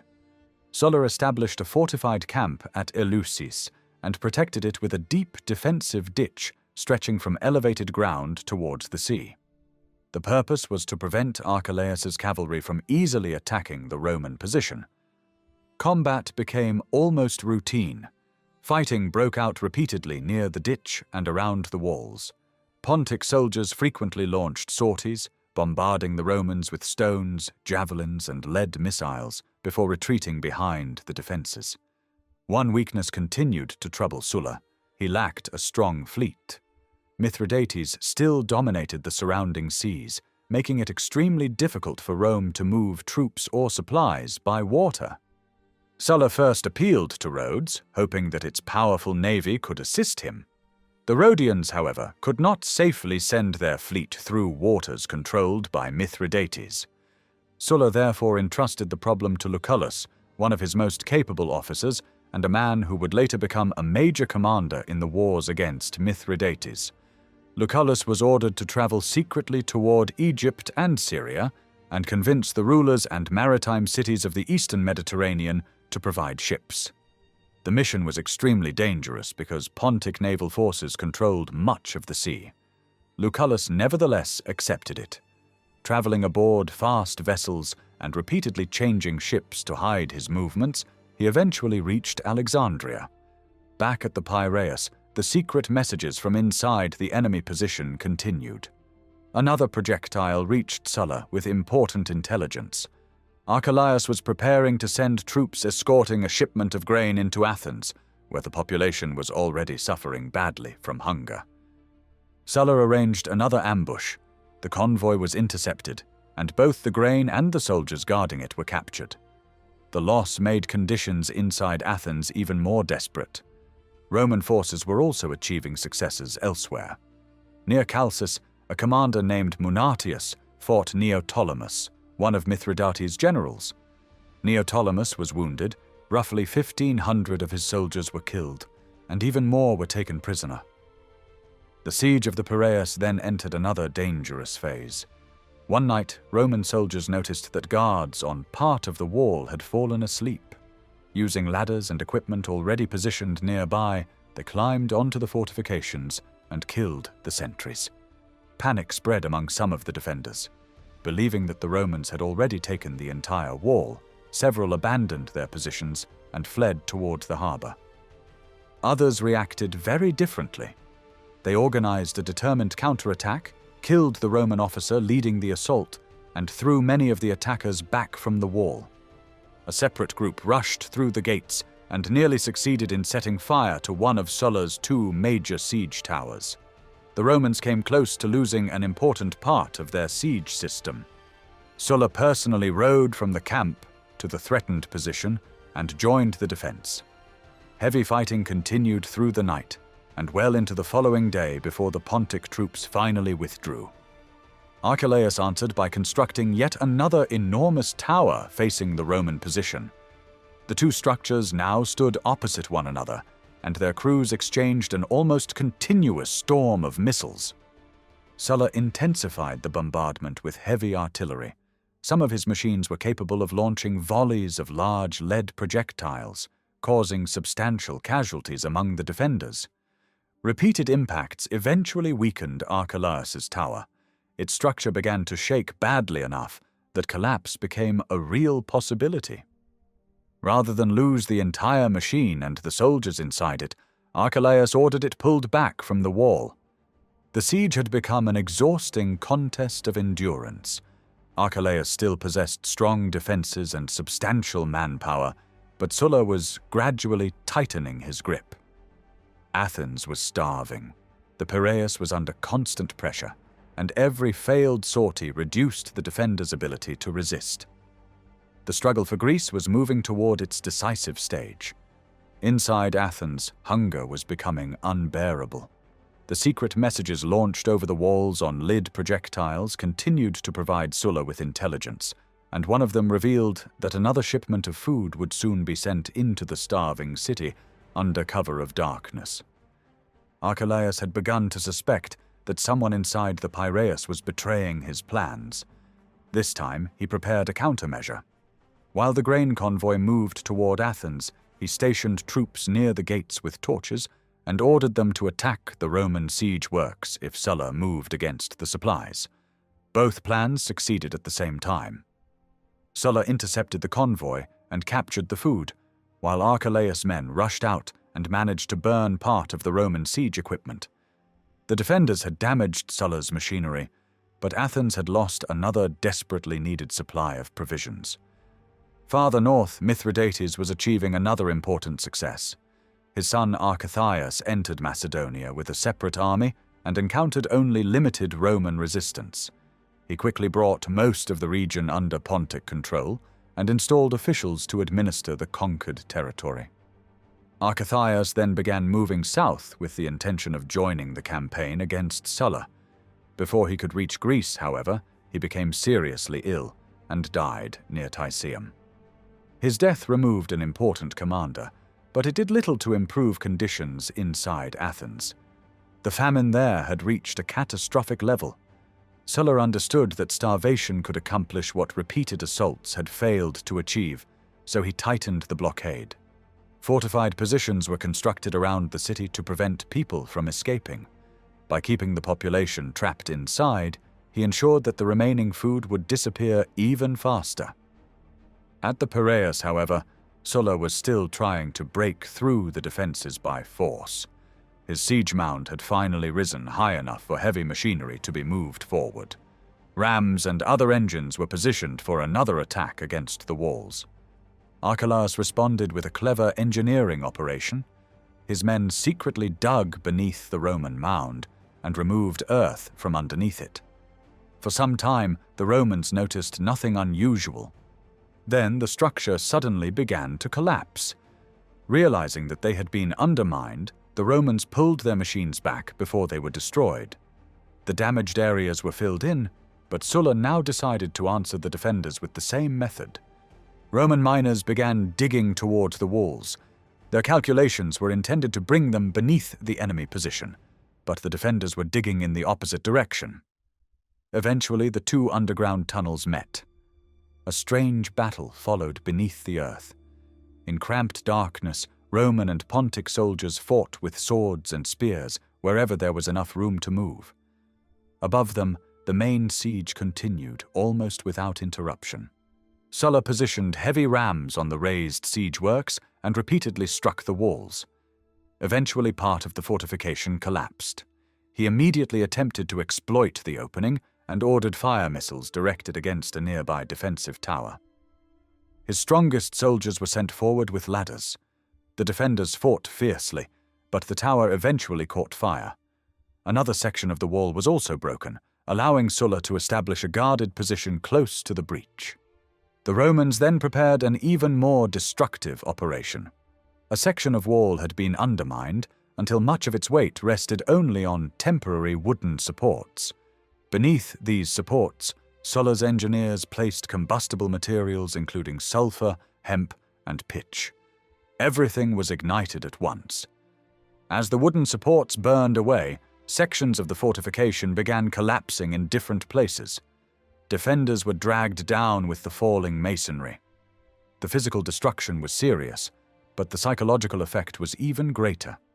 Soldiers defending other sections of the wall no longer knew whether the ground beneath them was stable. Every tremor seemed to suggest that another section might collapse. Fear spread through the Pontic ranks. Men shifted nervously from one position to another, uncertain where the next Roman attack or underground collapse would occur. Their ability to maintain an organized defense weakened considerably.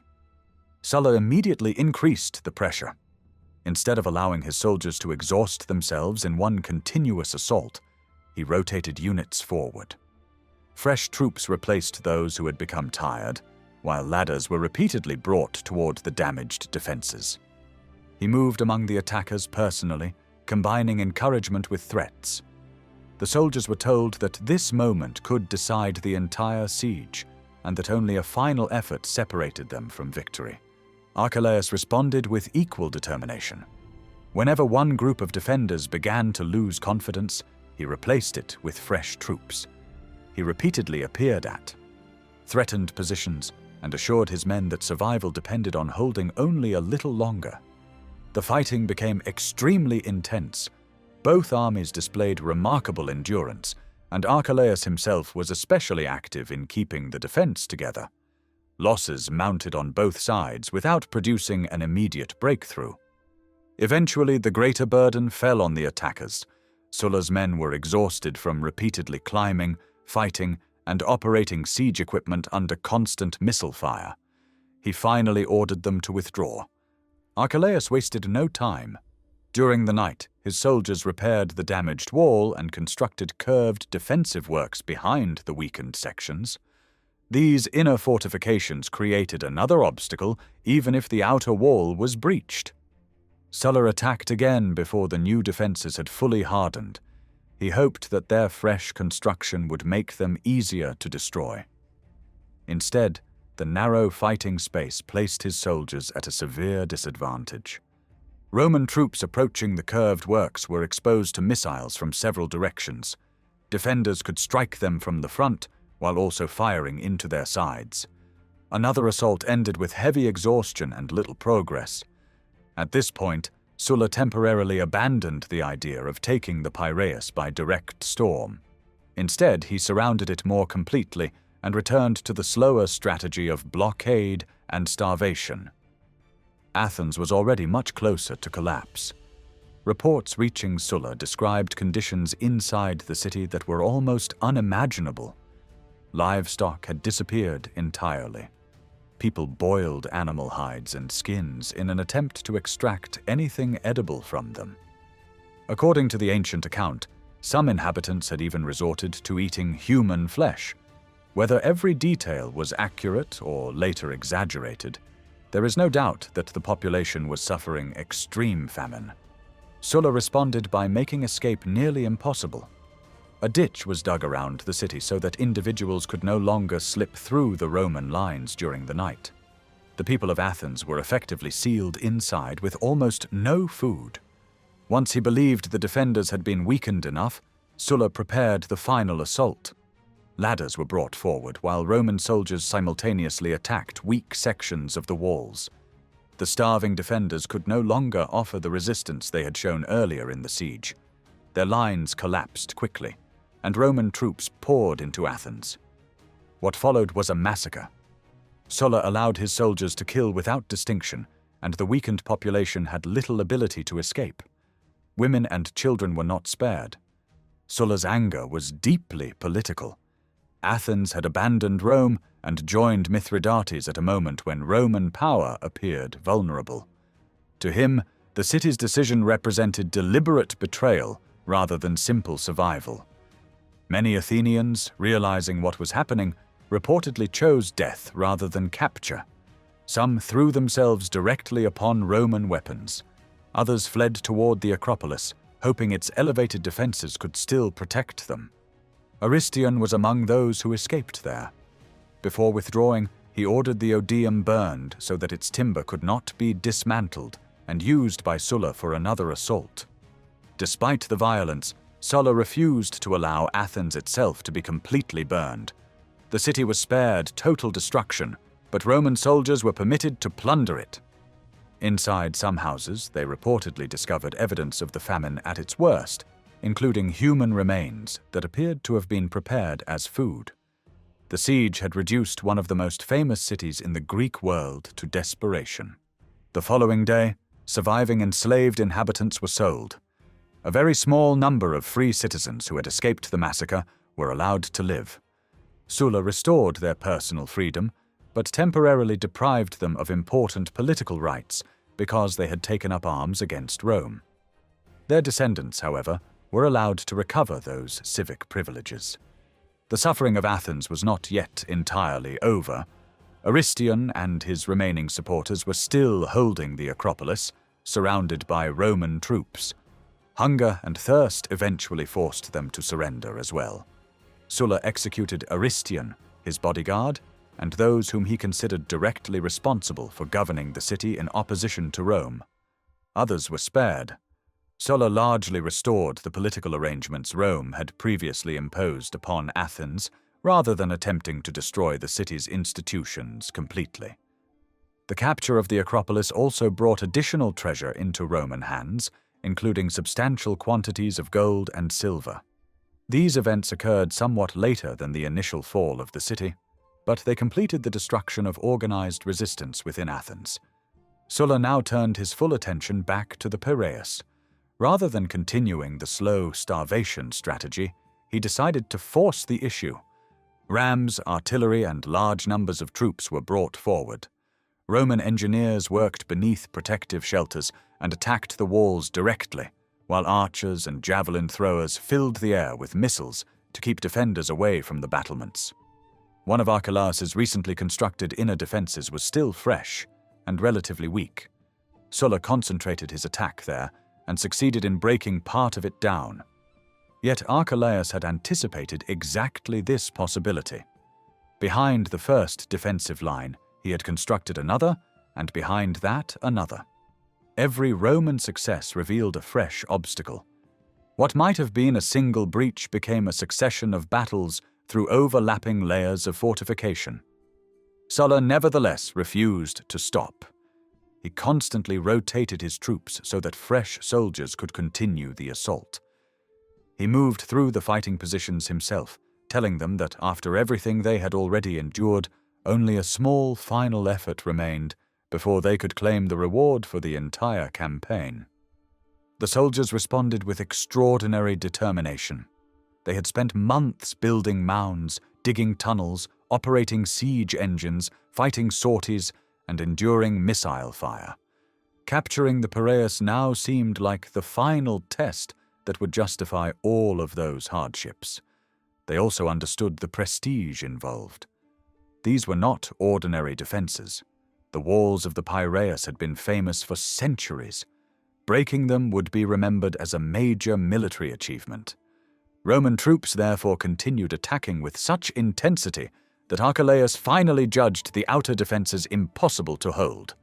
Rather than sacrifice the rest of his army, he abandoned that section of the Piraeus and withdrew toward the strongest remaining position, a fortified area protected by the sea on nearly every side. Sulla had finally broken into the main defenses, but he immediately faced a new problem. Archelaus's final refuge could not easily be reached without naval support, and Sulla still had no fleet. After months of siege warfare, starvation, underground fighting, repeated assaults, and the brutal capture of Athens, the Roman commander had forced Archelaus almost entirely out of the Piraeus. Yet the Pontic general remained beyond his immediate reach, protected by the sea and waiting for the next phase of the war. News of the disaster at Chaeronea shocked Mithridates. The destruction of such a large army in Greece forced him to reconsider the security of his entire kingdom. He immediately began raising another force from the many peoples under his rule, but military preparations were only part of his response. The defeat also made him deeply suspicious of those around him. Mithridates feared that subject rulers and influential families might abandon him if Sulla continued advancing. Rather than wait for rebellion to begin, he decided to eliminate anyone whose loyalty appeared uncertain.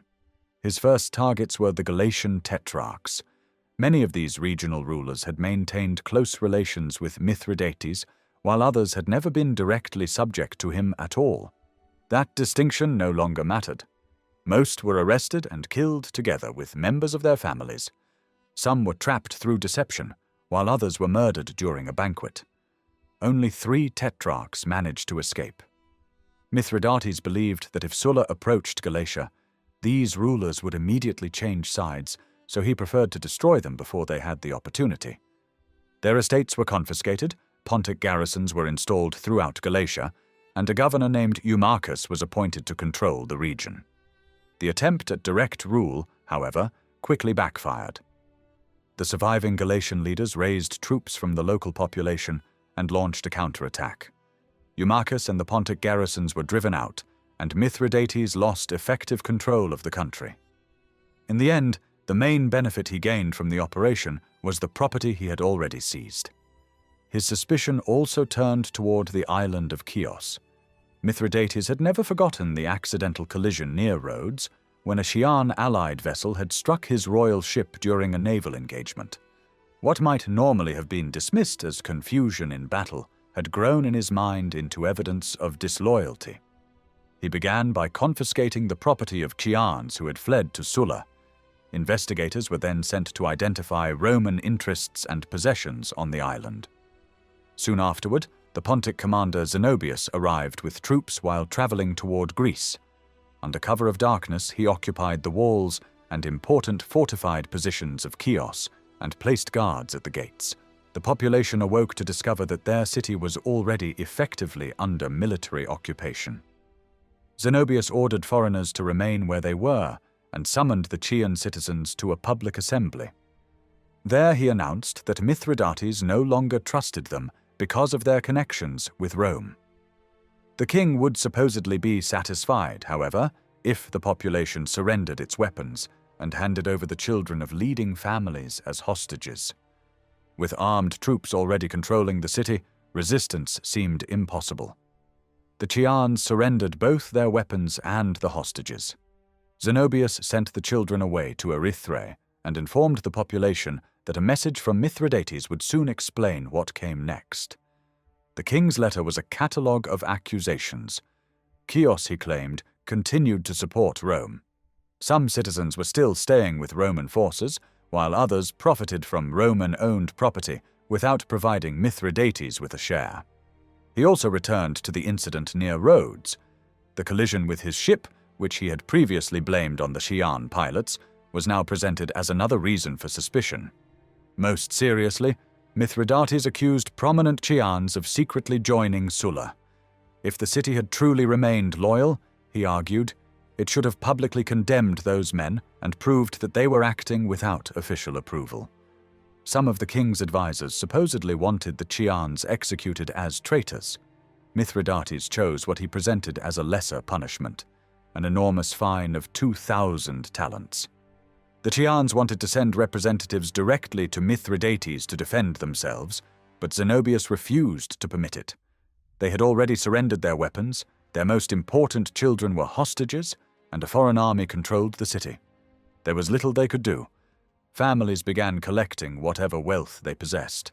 Temple treasures were taken, private jewelry was surrendered, and women's ornaments were added to the payment.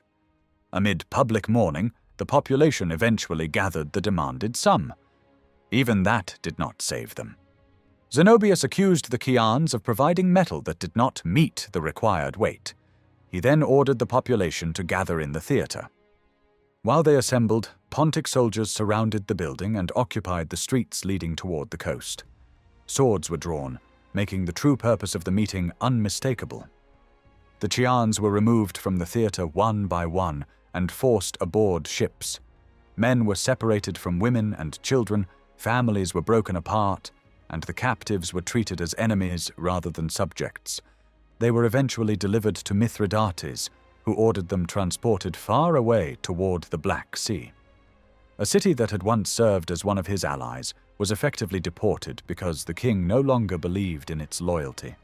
The fate of Chios sent a wave of fear through the Greek cities of Asia Minor. When Zenobius later approached Ephesus, the Ephesians refused to allow his army inside. They ordered him to leave his weapons and most of his troops outside the gates and enter only with a small escort. Zenobius accepted the condition. Once inside, he visited Philopoemen, the father of Monoma, who had become one of Mithridates' wives. Mithridates had placed Philopoemen in an important position within Ephesus, giving Zenobius a valuable local connection. Zenobius then summoned the population to an assembly. The Ephesians had already heard what had happened at Chios and expected the worst. Rather than immediately meet him, they postponed the gathering until the following day. During the night, however, leading citizens met privately and decided to act first. They arrested Zenobius, imprisoned him, and killed him. Ephesus immediately prepared for retaliation. The walls were manned, the population was organized for defense, and food was brought in from the surrounding countryside. The rebellion spread rapidly. Communities including Tralles, Hypatia, Mesopolis, and several others feared that they would eventually suffer the same fate as Chios. Encouraged by the example of Ephesus, they also turned against Mithridates. The king responded with military force and punished captured rebels harshly. But repression alone was no longer enough. Too many cities were beginning to question whether continued loyalty to Pontus offered any security. Mithridates therefore changed tactics dramatically. He announced greater freedom for Greek cities under his authority. Debts were cancelled, foreigners living in the cities were granted citizenship, and enslaved people were offered freedom. These measures were not simply acts of generosity. They created entire groups whose new social and economic position depended on Mithridates remaining in power. Debtors suddenly owed their prosperity to him. Resident foreigners now possessed political rights because of his rule. Former slaves had received freedom from his government. Mithridates hoped these groups would defend his regime because a Roman restoration might threaten everything they had gained. In many places, the strategy worked. Yet his fear of conspiracy continued growing. Several men who had enjoyed close access to the king were accused of plotting against him. Among them were Minio and Philotimus of Smyrna, Cleisthenes, and Asclepiodotus of Lesbos. Asclepiodotus had even previously entertained Mithridates personally. In a remarkable act of betrayal, Asclepiodotus informed the king about the conspiracy himself. To prove the accusation, he arranged for Mithridates to hide beneath a couch, while Minio spoke openly about the plot. Mithridates heard the conversation directly. The conspirators were arrested and tortured to death, but the discovery did not reassure the king. Instead, it convinced him that plots might exist everywhere. Suspicion spread through Pergamon and other cities. Around 80 citizens of Pergamon were reportedly discovered meeting over a similar conspiracy, while accusations appeared in numerous other communities. Mithridates responded by establishing networks of informers. Spies were sent throughout his territories and encouraged to expose anyone suspected of disloyalty. Predictably, personal grudges quickly became political accusations. Individuals denounced rivals, enemies, and competitors as conspirators against the king. Ancient accounts claim that around 1,600 people died during this wave of investigations and executions. The system eventually consumed some of the informers themselves. When Sulla later captured certain accusers, he executed them. Others killed themselves rather than face punishment, while some fled east and sought protection from Mithridates in Pontus. While Asia was being shaken by fear and political violence, Mithridates prepared another major army for Greece. Around 80,000 troops were placed under the command of Dorylaeus and sent to reinforce Archelaus. Archelaus still had approximately 10,000 survivors from his earlier campaigns. With Dorylaeus' arrival, he once again possessed a large army capable of confronting Sulla. The two forces eventually faced one another near Orchomenus. Sulla immediately noticed the enormous strength of the Pontic cavalry. He had already seen how dangerous mounted troops could become on open ground and refused to allow Archelaus to exploit the plain freely.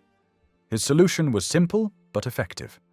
Roman soldiers began digging a network of broad trenches across the battlefield, each roughly 10 feet wide. These ditches were designed to break cavalry formations and restrict their movement. Before the defensive works were complete, however, Archelaus attacked. The sight of the approaching cavalry frightened the Romans. Their line began to weaken, and despite Sulla riding among them, shouting encouragement and threats, the soldiers continued losing confidence. Then Sulla did something dramatic. He dismounted, seized a standard, and moved toward the enemy with only his shield-bearers around him. Turning toward his retreating soldiers, he told them that if anyone later asked where they had abandoned their commander, they should answer that they had left Sulla fighting alone at Orchomenus. The challenge struck directly at Roman military pride. Officers immediately ran toward him. The ordinary soldiers, ashamed at the thought of leaving their commander exposed, followed. The Roman line recovered. What had begun as a retreat suddenly became a counterattack. Sulla returned to horseback and rode through the formations, praising those who had stood firm and urging the rest forward. The Pontic cavalry was driven back. The fighting continued until Roman resistance developed into a clear victory. Ancient figures claimed that Archelaus lost around 15,000 soldiers in the engagement, perhaps 10,000 of them cavalry. Among the dead was Diogenes, the son of Archelaus. The surviving Pontic infantry withdrew into its camp. Sulla understood that he could not allow Archelaus to escape again. After Chaeronea, the Pontic commander had survived by using naval routes and retreating toward Chalcis. Sulla still lacked enough ships to guarantee that the same thing would not happen again.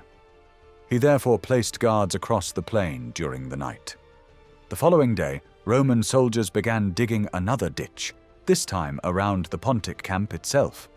The line was constructed less than 600 feet from Archelaus's position, steadily tightening the enclosure. Sulla told his troops that very little remained before the war in Greece could be finished. The enemy was no longer advancing confidently against them. Now Archelaus was trapped behind his own defenses. The Romans attacked the camp. Inside, Pontic officers rushed from one position to another, desperately trying to restore courage. Their soldiers were reminded that they still outnumbered the attackers and that allowing a smaller Roman army to storm their camp would be a disgrace. Both sides fought with extraordinary intensity. At one section of the defenses, Roman soldiers protected themselves behind their shields while tearing apart a corner of the enemy fortification. Pontic troops jumped down from the parapet and formed a line directly behind the threatened area, waiting with swords drawn for anyone who attempted to enter. For a moment, the Romans hesitated. Then a military tribune named Basilus jumped into the opening. He killed the first defender in front of him. His action broke the hesitation. Roman soldiers immediately followed him into the breach. Once the attackers entered the camp in large numbers, organized resistance collapsed. Pontic soldiers fled in every direction. Some were caught and killed before they could escape. Others were driven toward a nearby lake. Many of those who entered the water could not swim. They struggled helplessly while calling for mercy in languages the Romans did not understand. Large numbers drowned or were killed along the shore. Archelaus escaped only narrowly. He concealed himself in marshland until he discovered a small boat. Using it, he crossed the water and eventually reached Chalcis. From there, he urgently summoned whatever Pontic detachments remained, scattered throughout Greece. For the second time, Sulla had destroyed a major army sent by Mithridates into the Greek mainland. Chaeronea had demonstrated that Sulla could defeat the Pontic forces through superior choice of ground. Orchomenus showed something even more dangerous for Mithridates. Even when the Romans initially broke, Sulla could restore discipline through personal leadership and transform panic into victory. Mithridates still controlled enormous resources in Asia, but his position was becoming steadily more unstable. Greek cities were rebelling, trusted subjects were being executed, suspicion had spread through his court, and two massive armies in Greece had now been shattered. The war had entered a new phase. Mithridates was no longer expanding confidently westward. He was beginning to fight simply to preserve what remained of the empire he had built. On the day after the fighting, Sulla publicly honored those who had distinguished themselves in battle. The tribune Basilus received special recognition, while other soldiers were rewarded for their courage. Sulla then turned against Boeotia, a region whose loyalties had repeatedly shifted during the conflict, and subjected it to widespread devastation. From there, he moved north into Thessaly, where his army settled into winter quarters. He expected Lucullus to arrive with a fleet, but no reliable news of him came. Rather than remain dependent on an uncertain rescue, Sulla began constructing ships of his own. His position was extraordinary. While commanding Roman soldiers abroad, Sulla had effectively become an outlaw in Rome. His political enemies, Cornelius Cinna and Gaius Marius, had succeeded in having him declared an enemy of the Roman state. His property in Rome and the countryside was destroyed, and many of his supporters and friends were killed. Yet these events did surprisingly little to weaken his authority in the field. The soldiers under his command remained fiercely loyal, and as long as their loyalty held, Sulla continued to behave not as a defeated exile, but as a Roman commander fully determined to finish the war on his own terms. Meanwhile, Cinna attempted to replace him. He appointed Valerius Flaccus, his fellow consul, to take 2 legions eastward and assume control of both the province of Asia and the war against Mithridates. Flaccus, however, possessed little military experience. Accompanying him was Fimbria, a senator who joined the expedition without holding the principal command, but who quickly gained a reputation among the soldiers as a more capable military figure. The expedition began badly. During the voyage from Brundusium, a violent storm destroyed most of the Roman ships.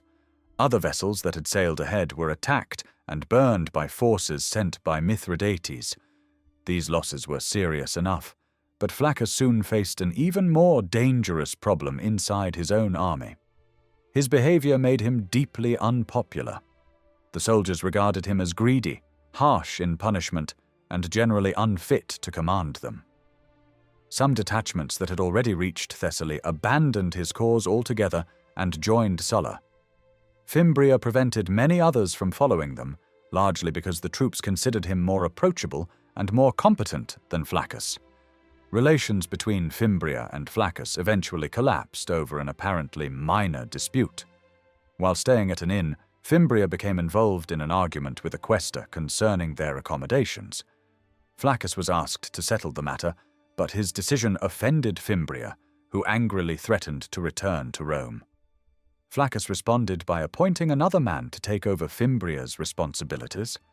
What might have remained a personal quarrel now became a struggle for control of the army. Fimbria waited until circumstances favored him.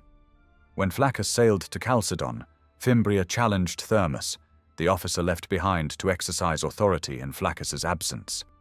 Claiming that the soldiers themselves had chosen him as their commander, Fimbria seized the symbols of office from Thermus and took control.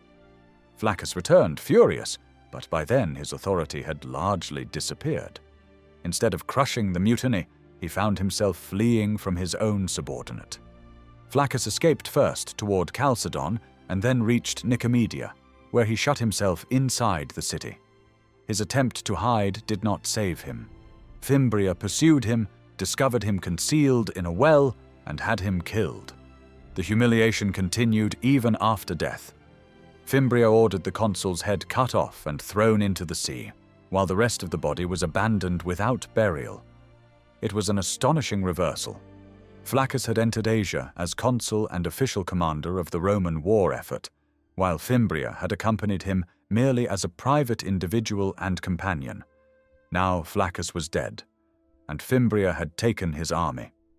Having seized command, Fimbria immediately demonstrated that he could be dangerous on the battlefield, as well as in political intrigue. He won several engagements against forces led by Mithridates' son, and eventually forced Mithridates himself to retreat toward Pergamum. The king then escaped to Pitane, but Fimbria followed closely and began surrounding the town with defensive works, hoping to trap him there. Mithridates ultimately escaped by sea and reached Mytilene before Fimbria could capture him. Fimbria then moved through the Roman province of Asia, punishing those associated with the Cappadocian cause and attacking communities that refused to admit his forces.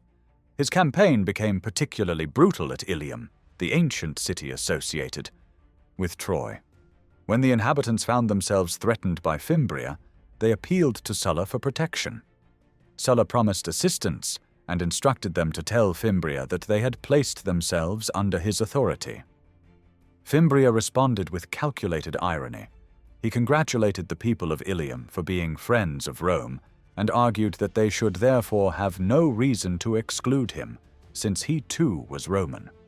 Behind this seemingly friendly argument was a threat. The people eventually opened their gates, and once Fimbria entered, restraint disappeared. His troops slaughtered the inhabitants indiscriminately and set the city on fire. Those suspected of communicating with Sulla suffered especially cruel treatment.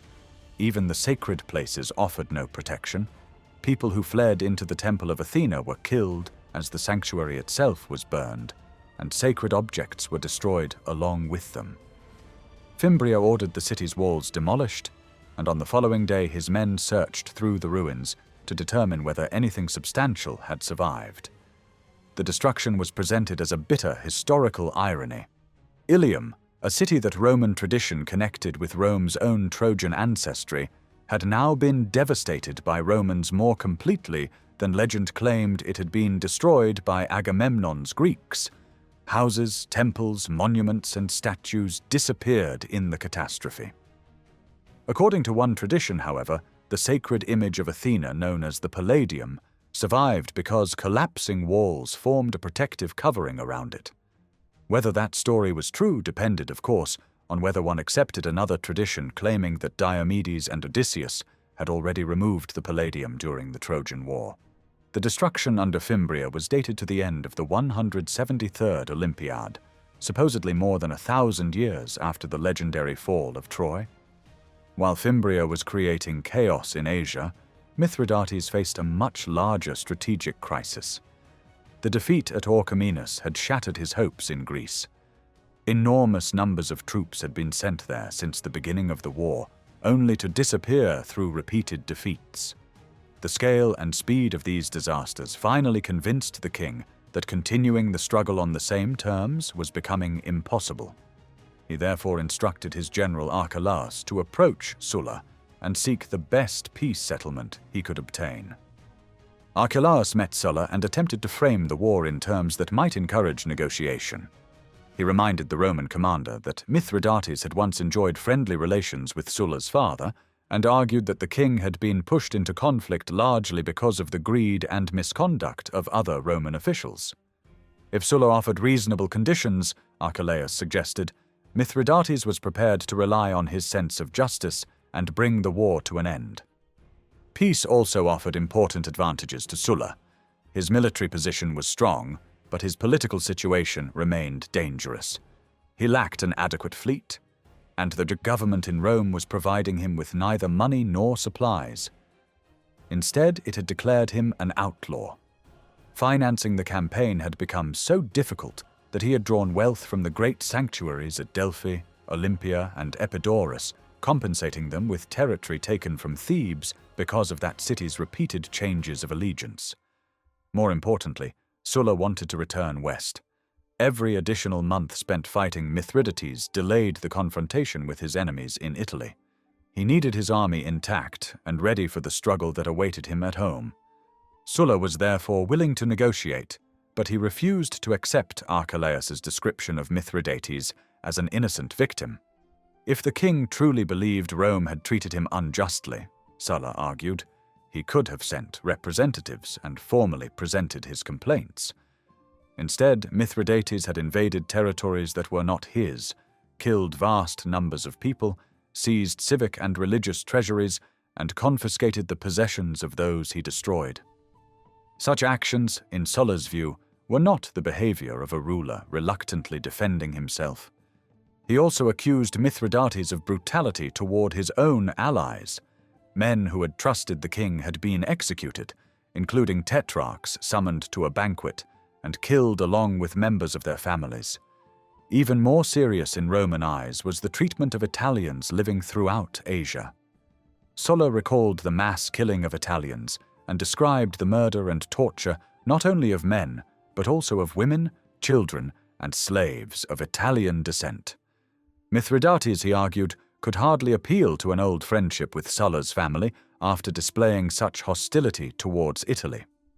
That friendship had apparently become important only after Sulla had destroyed an enormous portion of the king's military strength. Despite these accusations, Sulla left the door open to peace. For Archelaus's sake, he said, he was prepared to seek Roman forgiveness for Mithridates if the king genuinely abandoned his previous course. But he also warned Archelaus to think carefully about his own future. Mithridates had already shown how ruthlessly he could treat friends when they ceased to be useful. Rome, Sulla implied, had a different record toward loyal allies, and he pointed to figures such as Eumenes and Massinissa as examples. Archelaus immediately rejected the implication that he might betray his king. Mithridates had entrusted him with an army, and he insisted that he would not repay that confidence with treachery. His purpose was to secure an acceptable settlement, not to change sides. If Sulla presented reasonable conditions, Archelaus believed an agreement could still be reached. After considering the matter, Sulla laid out his demands. Mithridates would have to surrender the fleet controlled by Archelaus and return Roman commanders, envoys, prisoners, deserters, and escaped slaves. The inhabitants of Chios and others forcibly removed to Pontus were to be allowed to return home. Mithridatic garrisons would have to evacuate territories acquired since the breakdown of peace, while the king would retain only his traditional ancestral possessions. He would also be expected to cover the financial cost that his war had imposed upon Rome. If Mithridates accepted these conditions, Sulla indicated that he would try to persuade the Romans to put the king's previous offenses behind them. Archelaus immediately withdrew his troops from the positions under his personal control and sent the remaining terms to Mithridates for approval. Negotiations created a temporary pause, but Sulla did not allow his army to become idle. He marched against the Eneti, Dardani, and Sinti, peoples living near the Macedonian frontier who had repeatedly raided the surrounding territory. Their lands were devastated.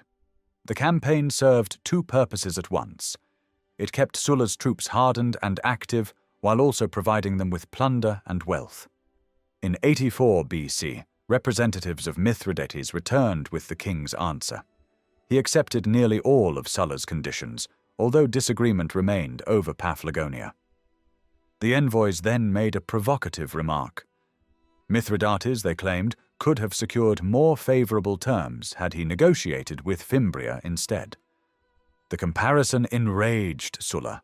He had no intention of allowing Mithridates to treat Fimbria as an alternative Roman authority equal to himself. Sulla declared that he would deal with Fimbria personally and would cross into Asia to determine once and for all whether Mithridates truly desired peace or intended to continue the war. Sulla then marched through Thrace toward Cypsela, while Lucullus was sent ahead to Abydos. Lucullus had finally returned after a dangerous mission, during which pirates had repeatedly threatened to capture him. Despite these difficulties, he had succeeded in assembling a fleet from several eastern Mediterranean regions, including Cyprus, Phoenicia, Rhodes, and Pamphylia. On his journey, he had attacked enemy coastal territory and fought smaller engagements against Mithridates' ships. With a fleet finally available and the negotiations approaching their decisive stage, Sulla advanced from Cypsela, while Mithridates came from Pergamum. The two leaders agreed to meet face to face. Each approached the chosen plain with only a small escort, while their armies remained nearby, able to watch the encounter from a distance. After years of campaigning, massacres, sieges, political upheaval, and enormous losses, the Roman commander and the Pontic king were finally standing before one another. Mithridates spoke first. He began by recalling the long relationship between his family and Rome, emphasizing the friendship and alliance that had existed during his father's lifetime. He then shifted responsibility for the conflict onto Roman officials. According to his argument, Roman representatives and commanders had repeatedly interfered with his interests. They had restored Ariobarzanes to the Cappadocian throne, taken Phrygia away from Mithridates, and allowed Nicomedes of Bithynia to act against him. Behind these decisions, Mithridates claimed, stood one motive above all others: money. Roman officials, he alleged, had taken payments from rival kings and manipulated disputes according to whoever offered them the greater advantage. Greed, he suggested, had become one of the most obvious weaknesses of Roman administration in the East. Mithridates therefore presented his own actions not as part of a carefully planned war of conquest, but as a reaction to sustained Roman pressure. In his version of events, Roman officials had created the conditions that made conflict unavoidable. Once war began, he argued, the measures he took were driven by necessity and self-preservation rather than by any original desire to launch an attack on Rome. The meeting had brought the two sides closer to peace, but their explanations of how the war had begun remained completely opposed. When Mithridates finished presenting his defense, Sulla answered without hesitation. He reminded the king that this meeting had not been arranged to reopen every argument that had led to the war. Mithridates had come to accept the peace conditions already discussed through Archelaus. Still, since the king had chosen to justify his actions, Sulla was prepared to answer his accusations one by one. He began with Cappadocia. Years earlier, while serving as governor of Cilicia, Sulla had restored Ariobarzanes to the Cappadocian throne under direct instructions from the Roman Senate. Mithridates had accepted that decision at the time. If he believed Rome had acted unjustly, Sulla argued, that was when he should have protested. Having obeyed the Senate's decision then, he could hardly use it years later as justification for war. The question of Phrygia was equally damaging to Mithridates' case. The territory had been handed to him by Manius only because money had changed hands. For Sulla, this proved that Mithridates himself knew he possessed no legitimate claim to the region. Manius was later prosecuted in Rome for decisions influenced by bribery, and the Senate reversed the arrangements he had made. Yet Rome did not turn Phrygia into a tributary province. Instead, it declared the territory free. Sulla's argument was simple. If Rome, which had acquired Phrygia through military victory, chose not to rule it directly, Mithridates certainly could not claim a stronger right based on a corrupt transaction. Sulla then turned to the dispute with Nicomedes. The Bithynian king had his own accusations against Mithridates. He claimed that an assassin named Alexander had been sent against him, and that Mithridates later supported Socrates Chrestus as a rival claimant to the Bithynian throne. Nicomedes presented his invasion of Pontic territory as retaliation for these actions. Even if Nicomedes had genuinely wronged Mithridates, however, Sulla insisted that the proper response was diplomatic. Mithridates should have appealed to Rome and waited for the Senate's judgment rather than immediately taking matters into his own hands. More difficult to explain was the attack on Ariobarzanes. Whatever grievances Mithridates might have had against Nicomedes, Ariobarzanes had done nothing comparable. By driving him from Cappadocia, Mithridates forced Roman officials to intervene and restore a ruler whom Rome had already recognized. When Mithridates resisted that restoration, he transformed a regional dispute into a direct confrontation with Roman authority. Sulla rejected the idea that the war had simply grown out of a series of misunderstandings. In his view, Mithridates had been preparing for a major conflict long before open hostilities began. His ultimate ambition, Sulla claimed, extended far beyond Cappadocia, Bithynia, or Phrygia. Mithridates hoped that defeating Rome would open the way to much greater power, perhaps even domination on a scale no Eastern king had achieved before him. The preparations themselves seemed to support Sulla's accusation. Before the war had fully erupted, Mithridates had already established contacts with the Thracians, Sarmatians, and Scythians. He sought assistance from neighboring monarchs, expanded his naval strength, recruited manpower, and organized systems for watching enemy movements. To Sulla, these were not the hurried measures of a king suddenly forced into self-defense. They looked like the deliberate preparations of someone waiting for the right opportunity to strike. And that opportunity came when Rome was distracted by crisis at home. Italy had descended into the social war, forcing Roman attention and military resources toward the peninsula. Mithridates recognized the advantage immediately. While Rome struggled with rebellion in Italy, he moved against Ariobarzanes and Nicomedes, extended his influence over Galatia and Paphlagonia, and finally swept into the Roman province of Asia. Sulla then shifted from the causes of the war to the way Mithridates had governed the territories he conquered. In his account, the king had deliberately overturned the existing social order. In some cities, slaves and debtors were elevated at the expense of established elites. Debts were abolished, slaves were liberated, and political authority was handed to men whose fortunes depended entirely upon Mithridates.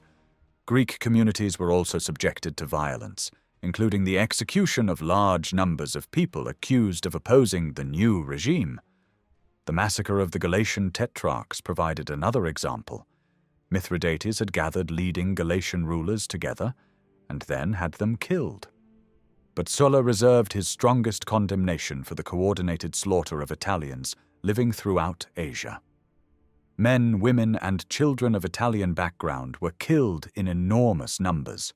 Some were murdered outright, others drowned, and even temples failed to provide sanctuary to those attempting to escape. For Sulla, this was evidence not merely of political calculation, but of an extraordinary hostility toward Rome and Italy. Mithridates had seized the property of his victims and then carried the war across the sea into Europe. Roman policy had traditionally attempted to prevent Asian kings from extending their military power into Europe, yet Mithridates crossed with large armies, invaded Macedonia, and presented himself as the liberator of Greece. Sulla mocked that claim.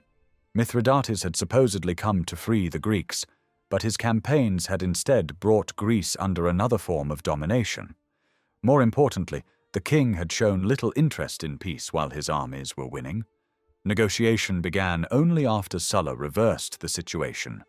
Macedonia was recovered, Greece was pulled away from Pontic control, Mithridates' armies suffered catastrophic losses, and their camps and supplies fell into Roman hands.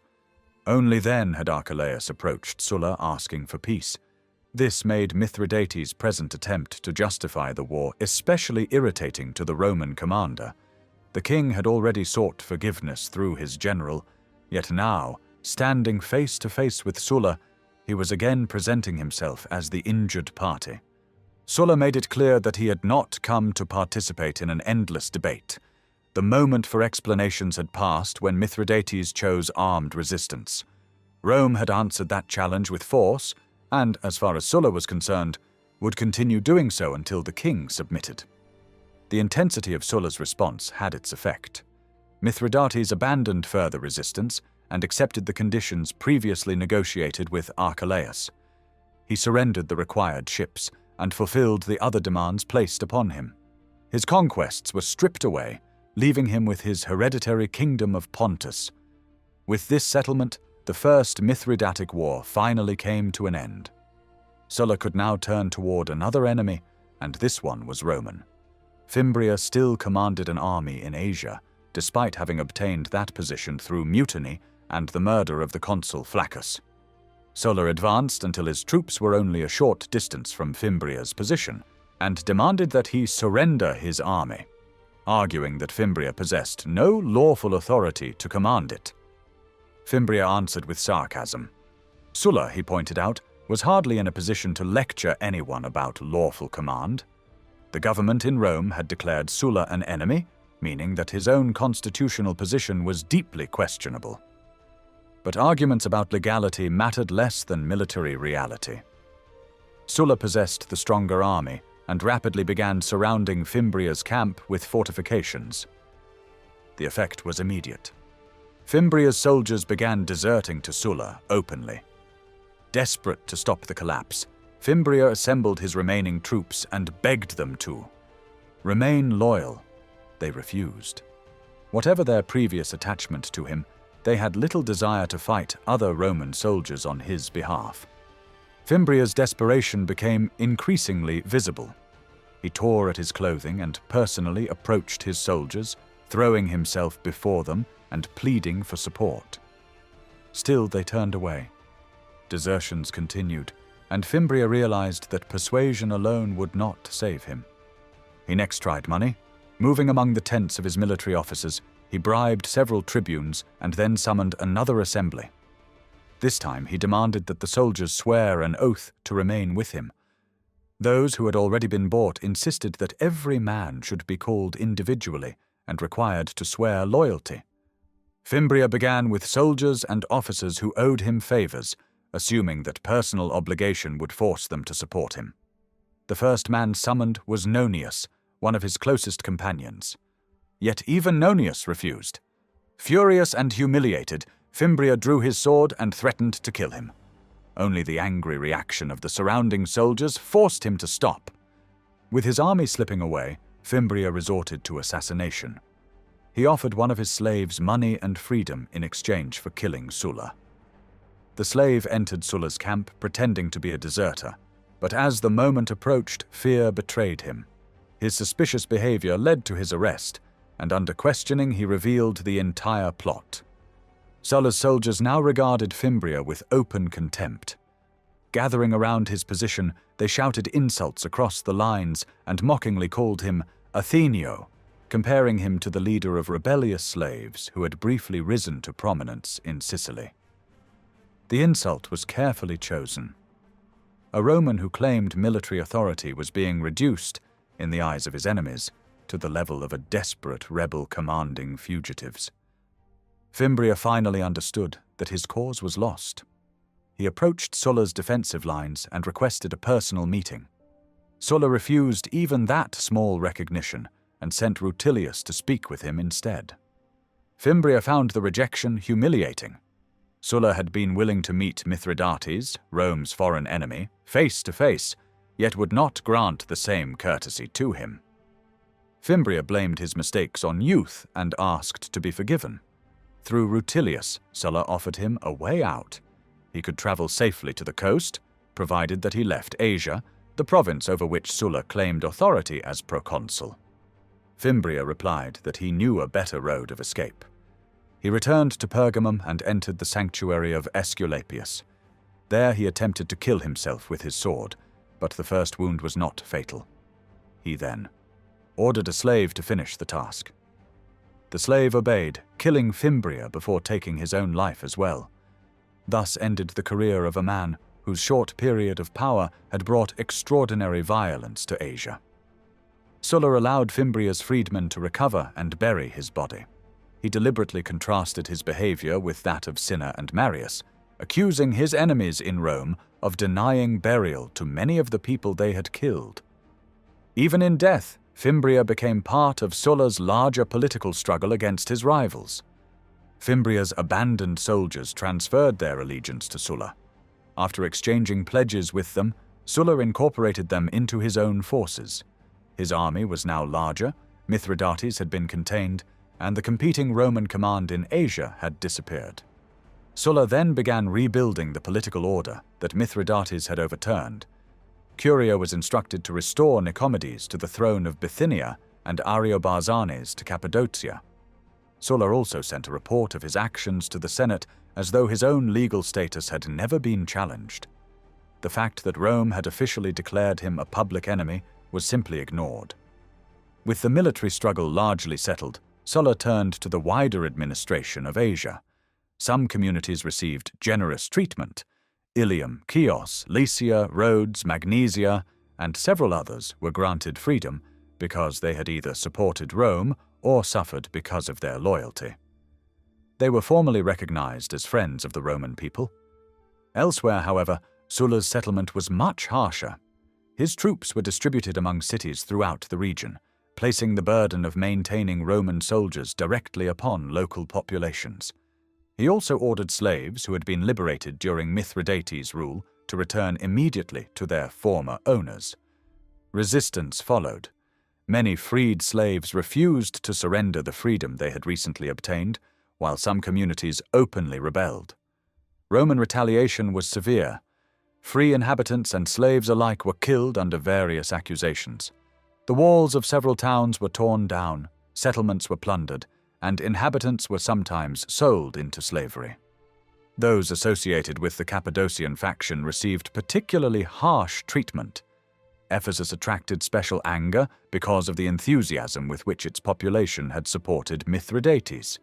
During the king's ascendancy, the city had even dishonored Roman religious offerings placed within its temples, an act Sulla interpreted as both political betrayal and deliberate humiliation. Sulla eventually ordered the leading citizens of the Asian communities to assemble at Ephesus on a specified day.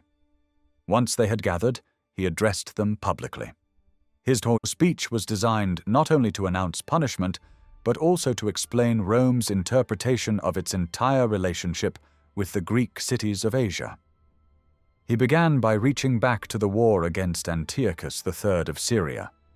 Rome, he reminded them, had originally entered Asia militarily when Antiochus threatened the region. Roman forces defeated him and forced his power back beyond the Halys River and the Taurus Mountains. Yet Rome had not simply annexed all the communities that had fallen under its control. Instead, Sulla claimed, Rome had allowed much of the region to remain free. Certain territories had been awarded to allies such as Eumenes and the Rhodians, but Rome had not treated the Asian communities simply as conquered subjects required to pay tribute. He cited the Lycians as an example. When they complained about Rhodian domination, Rome eventually removed them from Rhodian authority. Sulla contrasted this supposed generosity with the behavior of the Asian cities themselves. When Attalus Philometor left his kingdom to Rome in his will, many communities supported Aristarchus in resisting Roman control. That rebellion lasted several years before Aristarchus was captured and opposition collapsed. Even after this earlier challenge, Rome had allowed the region to recover and prosper. Over the following decades, the cities of Asia became increasingly wealthy. Public buildings expanded, private fortunes grew, and long periods of peace produced prosperity on a remarkable scale. But Sulla argued that prosperity had eventually created arrogance. The cities had forgotten the power that protected the political order around them. When Rome became consumed by war in Italy, many Asian communities saw another opportunity. Some actively invited Mithridates into the region, while others joined him once his armies arrived.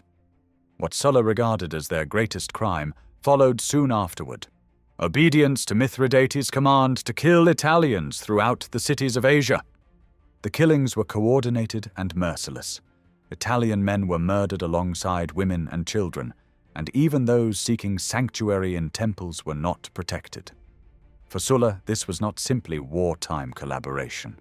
It represented a deliberate rejection of Rome by communities that had benefited from decades of Roman power.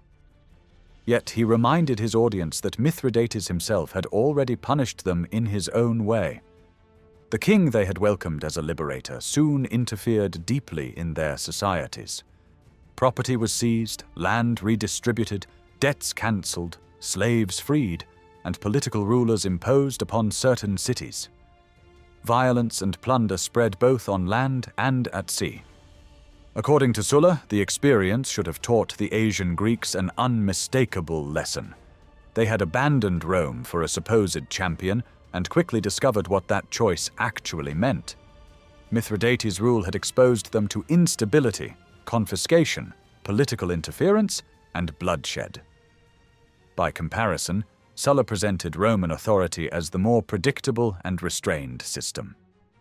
Those most directly responsible for collaboration had already suffered individual punishment. But Sulla insisted that collective responsibility remained. The communities as a whole had participated in the rebellion, and therefore the communities as a whole would pay. He nevertheless claimed that Rome would not imitate the methods of Mithridates. There would be no universal massacre, no indiscriminate seizure of everything the population owned, and no deliberate encouragement of slave revolt. Sulla presented this restraint as evidence of Roman respect for the Greeks and for the cultural reputation they enjoyed throughout the eastern Mediterranean. His version of mercy, however, came with an enormous financial price. The cities were ordered to pay 5 years of taxes immediately. On top of that came the expenses of Sulla's war and the additional costs required to reorganize and stabilize the province. These obligations would not be imposed randomly. Sulla announced that he would calculate the burden assigned to each city and establish deadlines for payment. Every community would know exactly what was expected of it. But the final warning left no room for misunderstanding. Cities that obeyed would remain within the settlement Sulla was constructing. Those that resisted payment or challenged his orders would no longer be treated as communities awaiting punishment and reconciliation. They would be treated as enemies. The war against Mithridates had ended, and Fimbria was dead. But peace did not mean that Asia could simply return to its previous condition. Sulla was rebuilding Roman authority through rewards, punishments, restored kings, military occupation, and crushing financial demands. Mithridates had lost his conquests, but the people of Asia were now about to discover just how expensive Rome's victory would be. Once Sulla finished addressing the representatives of the Asian cities, he assigned each community its share of the enormous financial penalty and sent officials to collect it. For many cities, the burden was devastating. Years of war had already damaged local economies, and now they were expected to produce huge sums almost immediately. Unable to raise the money from ordinary revenues, the cities were forced into desperate borrowing. Loans came with extremely high interest, and public property became collateral. Theaters, gymnasiums, fortifications, harbors, and virtually every valuable possession belonging to the community could be pledged to creditors. Roman soldiers stood behind the collection process, adding pressure and humiliation whenever payments were delayed. Eventually, the money reached Sulla, but the cost to Asia was severe. The province emerged from the war exhausted, indebted, and politically weakened. Yet even this did not bring stability. Another danger was already spreading across the eastern Mediterranean: piracy. Pirate bands had multiplied to such an extent that they resembled organized naval forces rather than scattered groups of criminals. Their growth had partly been encouraged by Mithridates himself. During the earlier stages of the war, when he was attacking Roman-controlled coastlines, he had supported maritime raiders because he knew he could not permanently occupy every coastal region with regular troops. Once released into the wider conflict, however, these pirate fleets became increasingly independent. Their numbers expanded dramatically, and they no longer limited themselves to attacking merchant ships. They raided ports, seized fortified positions, assaulted coastal towns, and sometimes captured entire communities. Among the places attacked were Iassus, Samos, Clazomenae, and even Samothrace. The pirates struck Samothrace while Sulla himself was there and plundered its famous sanctuary, carrying away treasures valued at roughly 1,000 talents. Sulla did little to stop them. Perhaps he had little sympathy for communities that had recently opposed him, or perhaps he simply considered Italy more important than anything still happening in Asia. His political enemies remained in control at Rome, and he was determined to confront them. Leaving the eastern provinces behind, he sailed first to Greece and then crossed into Italy with most of his army. With Sulla gone, conditions were soon created for another confrontation with Mithridates. The Second Mithridatic War began largely because of Lucius Licinius Murena, the Roman commander Sulla had left in Asia. Murena had inherited 2 legions that had previously belonged to Fimbria, and was supposed to oversee the remaining administrative problems in the region. Instead, he began looking for an excuse to start another war. His motive was personal ambition. A successful campaign against Mithridates could bring military glory and perhaps even a Roman triumph. Peace therefore offered Murena far fewer opportunities than renewed conflict. At the same time, Mithridates was dealing with rebellions inside his own sphere of influence. After returning to Pontus, he campaigned against the Colchians and against peoples living around the Cimmerian Bosporus who had broken away from his authority. The Colchians made an unusual demand. They asked Mithridates to appoint his own son, also named Mithridates, as their ruler. The king agreed, and almost immediately the region returned to obedience. Instead of being pleased, the elder Mithridates became suspicious. The speed with which the Colchians accepted his son led him to believe that the prince might have arranged the entire situation to build an independent base of power. He feared that his son was developing ambitions for the throne. The prince was summoned back. At first, Mithridates placed him in golden chains, a symbolic humiliation for someone of royal blood. Not long afterward, he had him executed. The decision was especially striking because the young man had previously served his father effectively during the struggle against Fimbria. Mithridates then concentrated on the Bosporan rebels. He began constructing ships and raising a substantial army for the campaign. From the outside, however, the scale of these preparations looked suspiciously large. Many Romans concluded that the forces were not really intended for the Bosporan at all. They suspected that Mithridates was preparing for another conflict with Rome. Their fears were strengthened by the fact that the king had not fully evacuated Cappadocia. Although Ariobarzanes had been restored, Mithridates still controlled part of the territory. Mithridates was also growing suspicious of Archelaus. The general who had negotiated with Sulla in Greece had surrendered more concessions than the king now considered necessary. Mithridates began to wonder whether Archelaus had deliberately given too much away. When Archelaus heard that the king distrusted him, he feared for his life. Rather than wait to discover what Mithridates intended, he fled to Murena. Once there, he encouraged the Roman commander to strike first. Murena needed little persuasion. He suddenly advanced through Cappadocia and attacked Comana, an important settlement belonging to Mithridates. Comana was particularly significant because of its ancient and wealthy temple. During the assault, Murena's forces killed some of the Pontic cavalry stationed in the region. Mithridates sent representatives demanding to know why Roman troops were attacking him despite the peace agreement. Murena answered with a technical excuse. As far as he was concerned, there was no binding treaty because Sulla had never produced a formally written document. The peace had been based only on verbal conditions, followed by practical compliance. Having created this convenient justification, Murena moved from military aggression to straightforward plunder. His soldiers seized property throughout the area, and even the wealth of temples was not protected. After gathering considerable booty, Murena withdrew into winter quarters in Cappadocia. Mithridates tried diplomacy before answering with force. He sent ambassadors to Rome and to Sulla, complaining that Murena was violating the settlement. Murena meanwhile continued the campaign. He crossed the Halys River during a season when heavy rainfall had made the current unusually difficult. Once across, he ravaged hundreds of settlements belonging to Mithridates. The king still refused to engage him directly. He preferred to wait for the result of his diplomatic appeal rather than immediately risk another major Roman war. Murena encountered little resistance and returned toward Phrygia and Galatia, carrying large quantities of plunder. There he met Callidius, a Roman official who had been sent east because of Mithridates' complaints. Callidius did not carry a formal written decree from the Senate. Nevertheless, he publicly announced that Rome expected Murena to stop attacking a king who was officially at peace with the Republic. After making the statement in front of witnesses, Callidius spoke privately with Murena. Whatever was said during that conversation, Murena showed no intention of changing course. Soon afterward, he invaded Mithridatic territory again.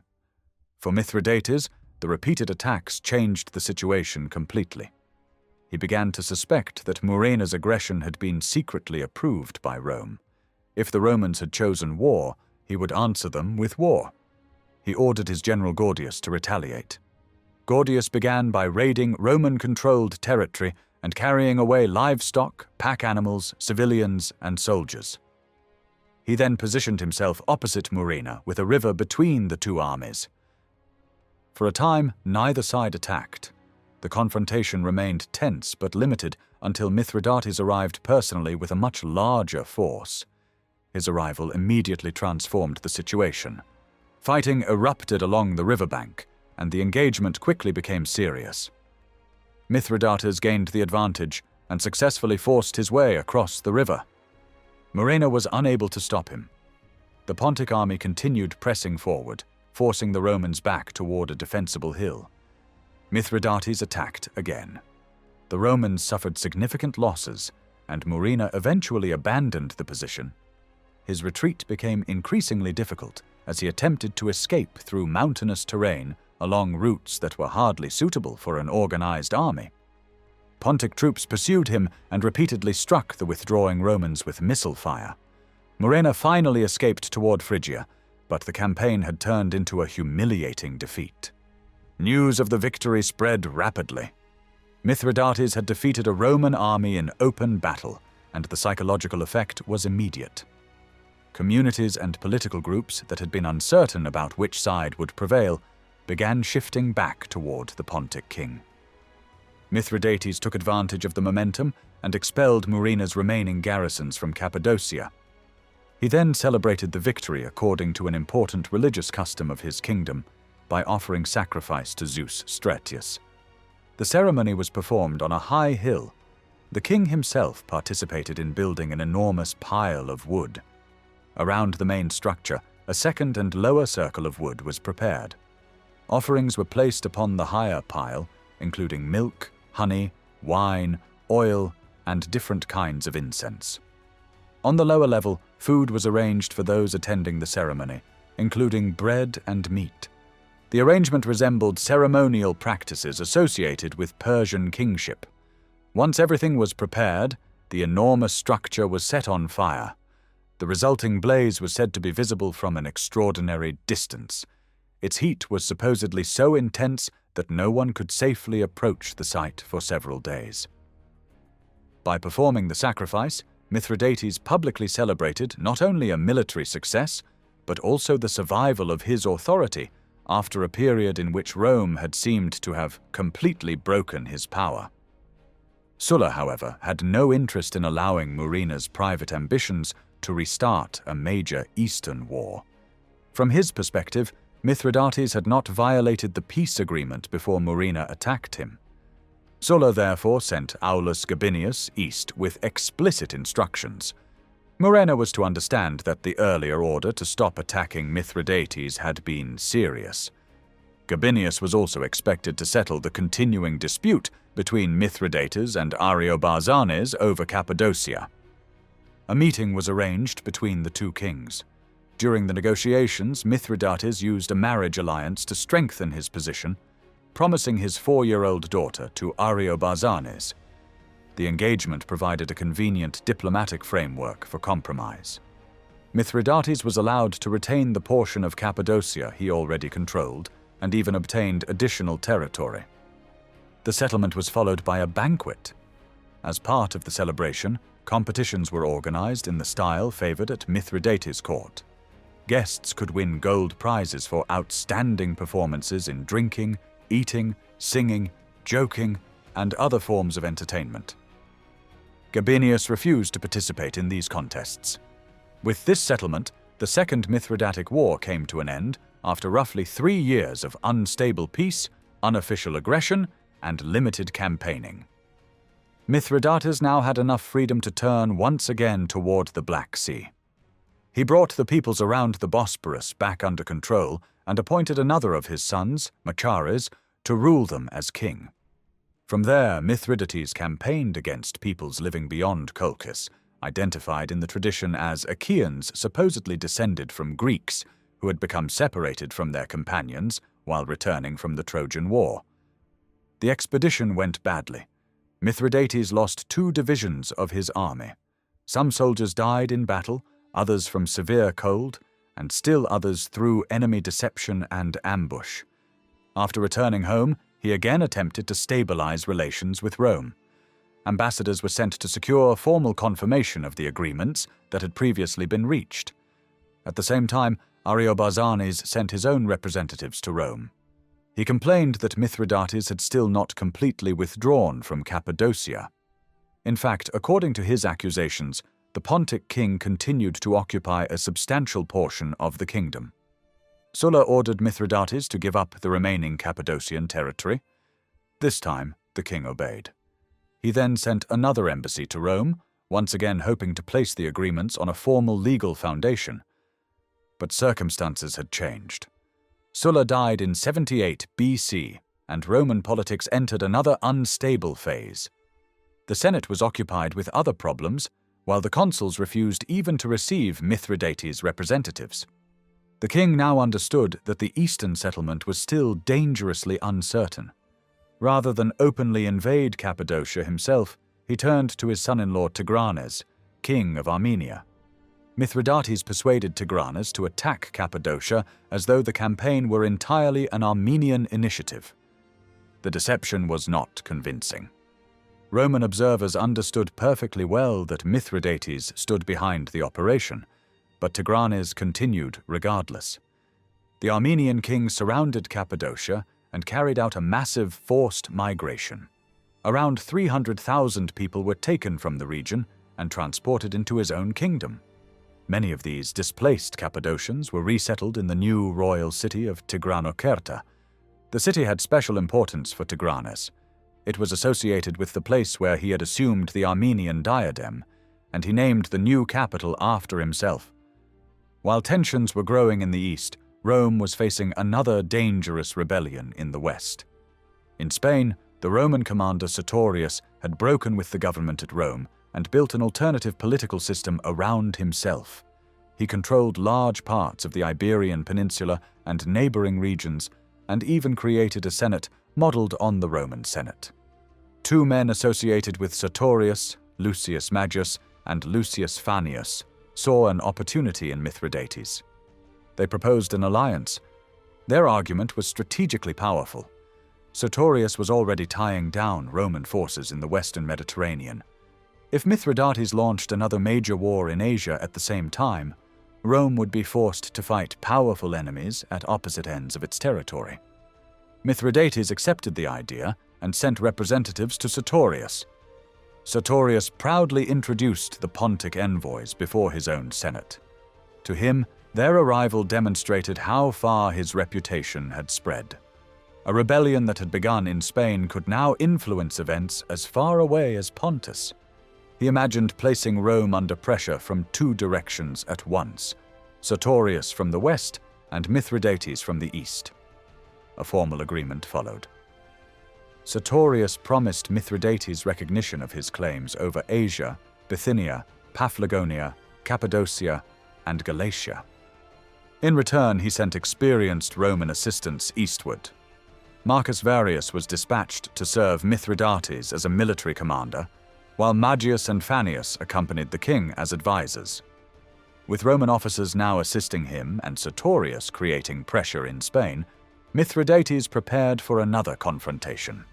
This would not resemble the confused and relatively limited struggle with Murena. It became the Third Mithridatic War, the longest and ultimately decisive phase of the conflict between Pontus and Rome. The consequences would be enormous for everyone involved. Sertorius would eventually lose his life in Spain. Mithridates would lose not merely another battle or disputed province, but eventually his entire kingdom. Rome would send two major commanders against him. The first was Lucullus, already familiar with the Eastern War from his service under Sulla and from his earlier naval operations against Mithridates. The second was Pompey. Under their campaigns, the struggle expanded far beyond the original disputes over Cappadocia and Bithynia. By the time the conflict finally ended, Rome had extended its influence across Mithridates' former territories and deep into the surrounding regions as far as the Euphrates. What had begun years earlier as a struggle between Rome and a powerful king of Pontus had become something much larger. The Mithridatic Wars provided Rome with both the opportunity and the justification to transform the political map of the Eastern Mediterranean. By this point, Mithridates had fought Rome too many times to misunderstand what was coming. The new conflict had begun under circumstances that left little room for compromise, and he expected the Romans to pursue it with far greater determination than before. This time, he prepared as if the survival of his entire kingdom depended on the outcome. For the rest of the summer and throughout the following winter, Pontus became a vast military workshop. Timber was cut in enormous quantities, new ships were constructed, weapons were manufactured, and supplies were gathered for a campaign that Mithridates expected to be long and difficult. Along the coast, he established huge grain reserves amounting to roughly 2 million medimni, ensuring that his armies and fleets would not immediately depend on local harvests once operations began. His military coalition was also broader than before. From Asia came contingents of Chalybes, Armenians, Scythians, Taurians, Achaeans, Heniochi, Lucasians, and peoples living around the Thermodon, the region traditionally associated with the Amazons. These forces were added to the troops already available within his own kingdom. Mithridates also looked beyond Asia for manpower. Several Sarmatian peoples joined him, including the Basilidae and Lazyges. He recruited the Corale, Thracian groups living near the Danube, and warriors from the regions around the Rhodope and Haemus mountains. Particularly valued were the Bastarnae, whom the source presents as among the strongest and most formidable of these allied peoples. When all these forces had been assembled, Mithridates could reportedly field around 140,000 infantry and 16,000 cavalry. Behind this huge fighting force came an even larger moving population of engineers, road builders, servants, merchants, baggage handlers, and suppliers. It was not simply an army, but an enormous military system designed to sustain itself while moving across large territories. When spring arrived in 74 BC, Mithridates tested his fleet and performed religious ceremonies before beginning the campaign.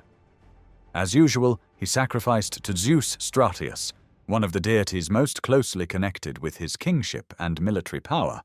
He also honored Poseidon in dramatic fashion. A chariot drawn by white horses was driven into the sea as an offering. The ritual connected the coming campaign not only with warfare on land, but also with control of the waters, an appropriate symbol for a king who had invested heavily in rebuilding his naval strength. With the ceremonies completed, Mithridates marched toward Paphlagonia. His generals Taxiles and Hermocrates shared responsibility for directing the army. Before pushing deeper into enemy territory, however, Mithridates addressed his soldiers. The speech was designed to turn the coming war into something larger than another. Struggle over disputed kingdoms. He wanted his men to believe that Rome could be defeated, and that the moment for doing so had finally arrived. He began by speaking about his ancestry and the achievements of his dynasty. He then shifted attention to his own reign, presenting himself as the ruler who had transformed a relatively limited kingdom into a major Eastern power. Mithridates reminded his soldiers that whenever he had personally commanded against the Romans, his army had not been defeated. His presence, he suggested, had repeatedly made the difference. The message was clear.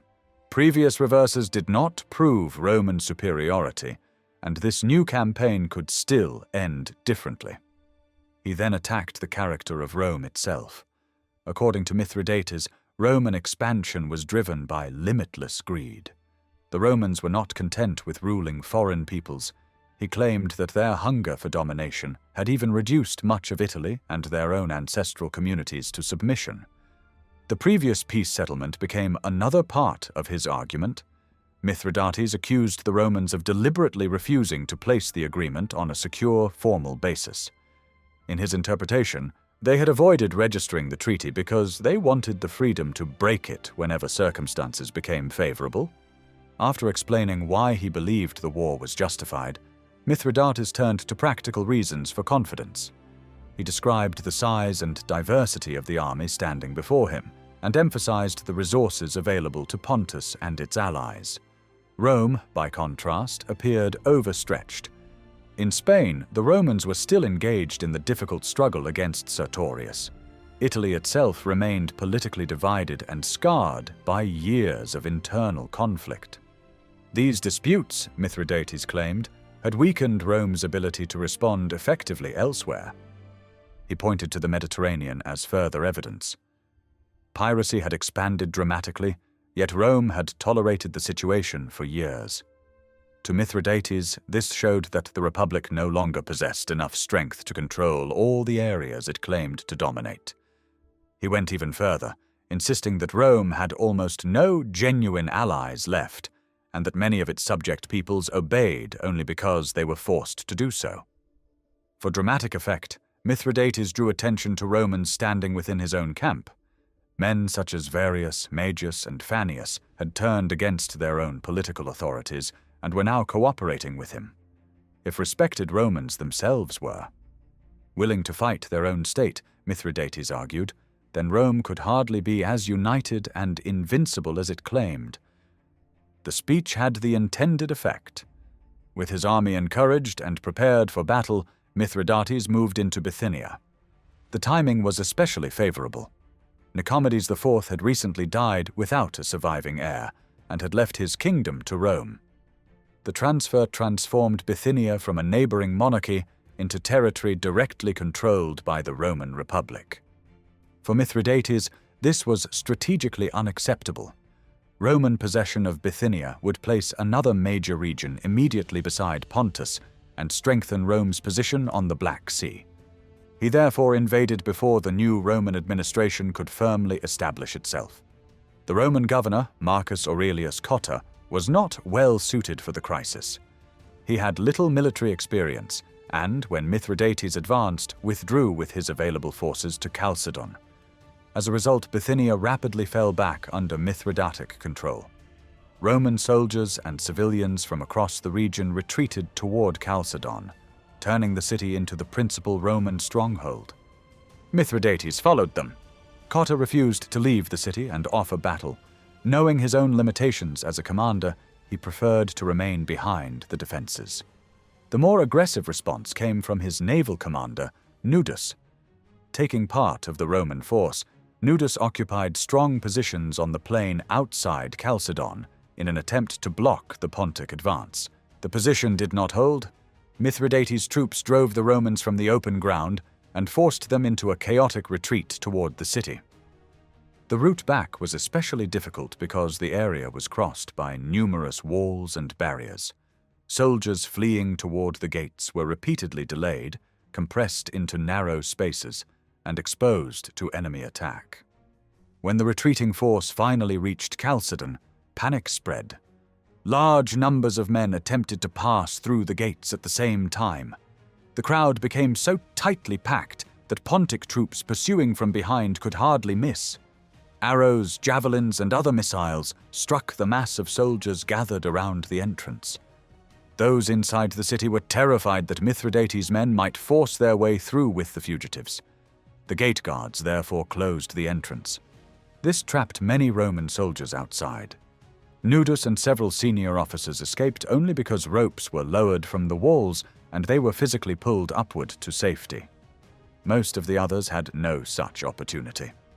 Caught between the closed gates and the approaching enemy, they were effectively abandoned. Some stretched out their hands toward their comrades inside the walls, begging to be admitted. Others turned toward the Pontic soldiers and pleaded for mercy. Neither side saved them. The massacre outside the gates gave Mithridates an immediate tactical advantage, and he exploited it without delay. On the same day, he moved his fleet against the harbor of Chalcedon. The Romans had protected the entrance with a heavy bronze chain designed to prevent hostile ships from entering. The Pontic fleet broke through it. Once inside, Mithridates' forces attacked the Roman vessels trapped in the harbor. 4 ships were burned, and another 60 were captured and towed away. Cotta and Nudus offered no effective response. After the disaster outside the walls, both remained inside Chalcedon and allowed the Pontic navy to dominate the harbor. The Roman losses were severe. Around 3,000 men were said to have died during the fighting, including Lucius Manlius, a senator. Mithridates' losses were dramatically smaller. Only about 20 Bastarnae were reported killed, most of them among the first warriors who forced their way into the harbor. The opening stage of the Third Mithridatic War had therefore gone almost perfectly for Mithridates. He had entered Bithynia quickly, driven the Roman forces into Chalcedon, crushed an attempted defense outside the city, inflicted thousands of casualties, and captured most of the enemy fleet in the harbor. For the first time since Sulla had forced him back into Pontus, Mithridates again appeared to hold the initiative. But the war had only begun.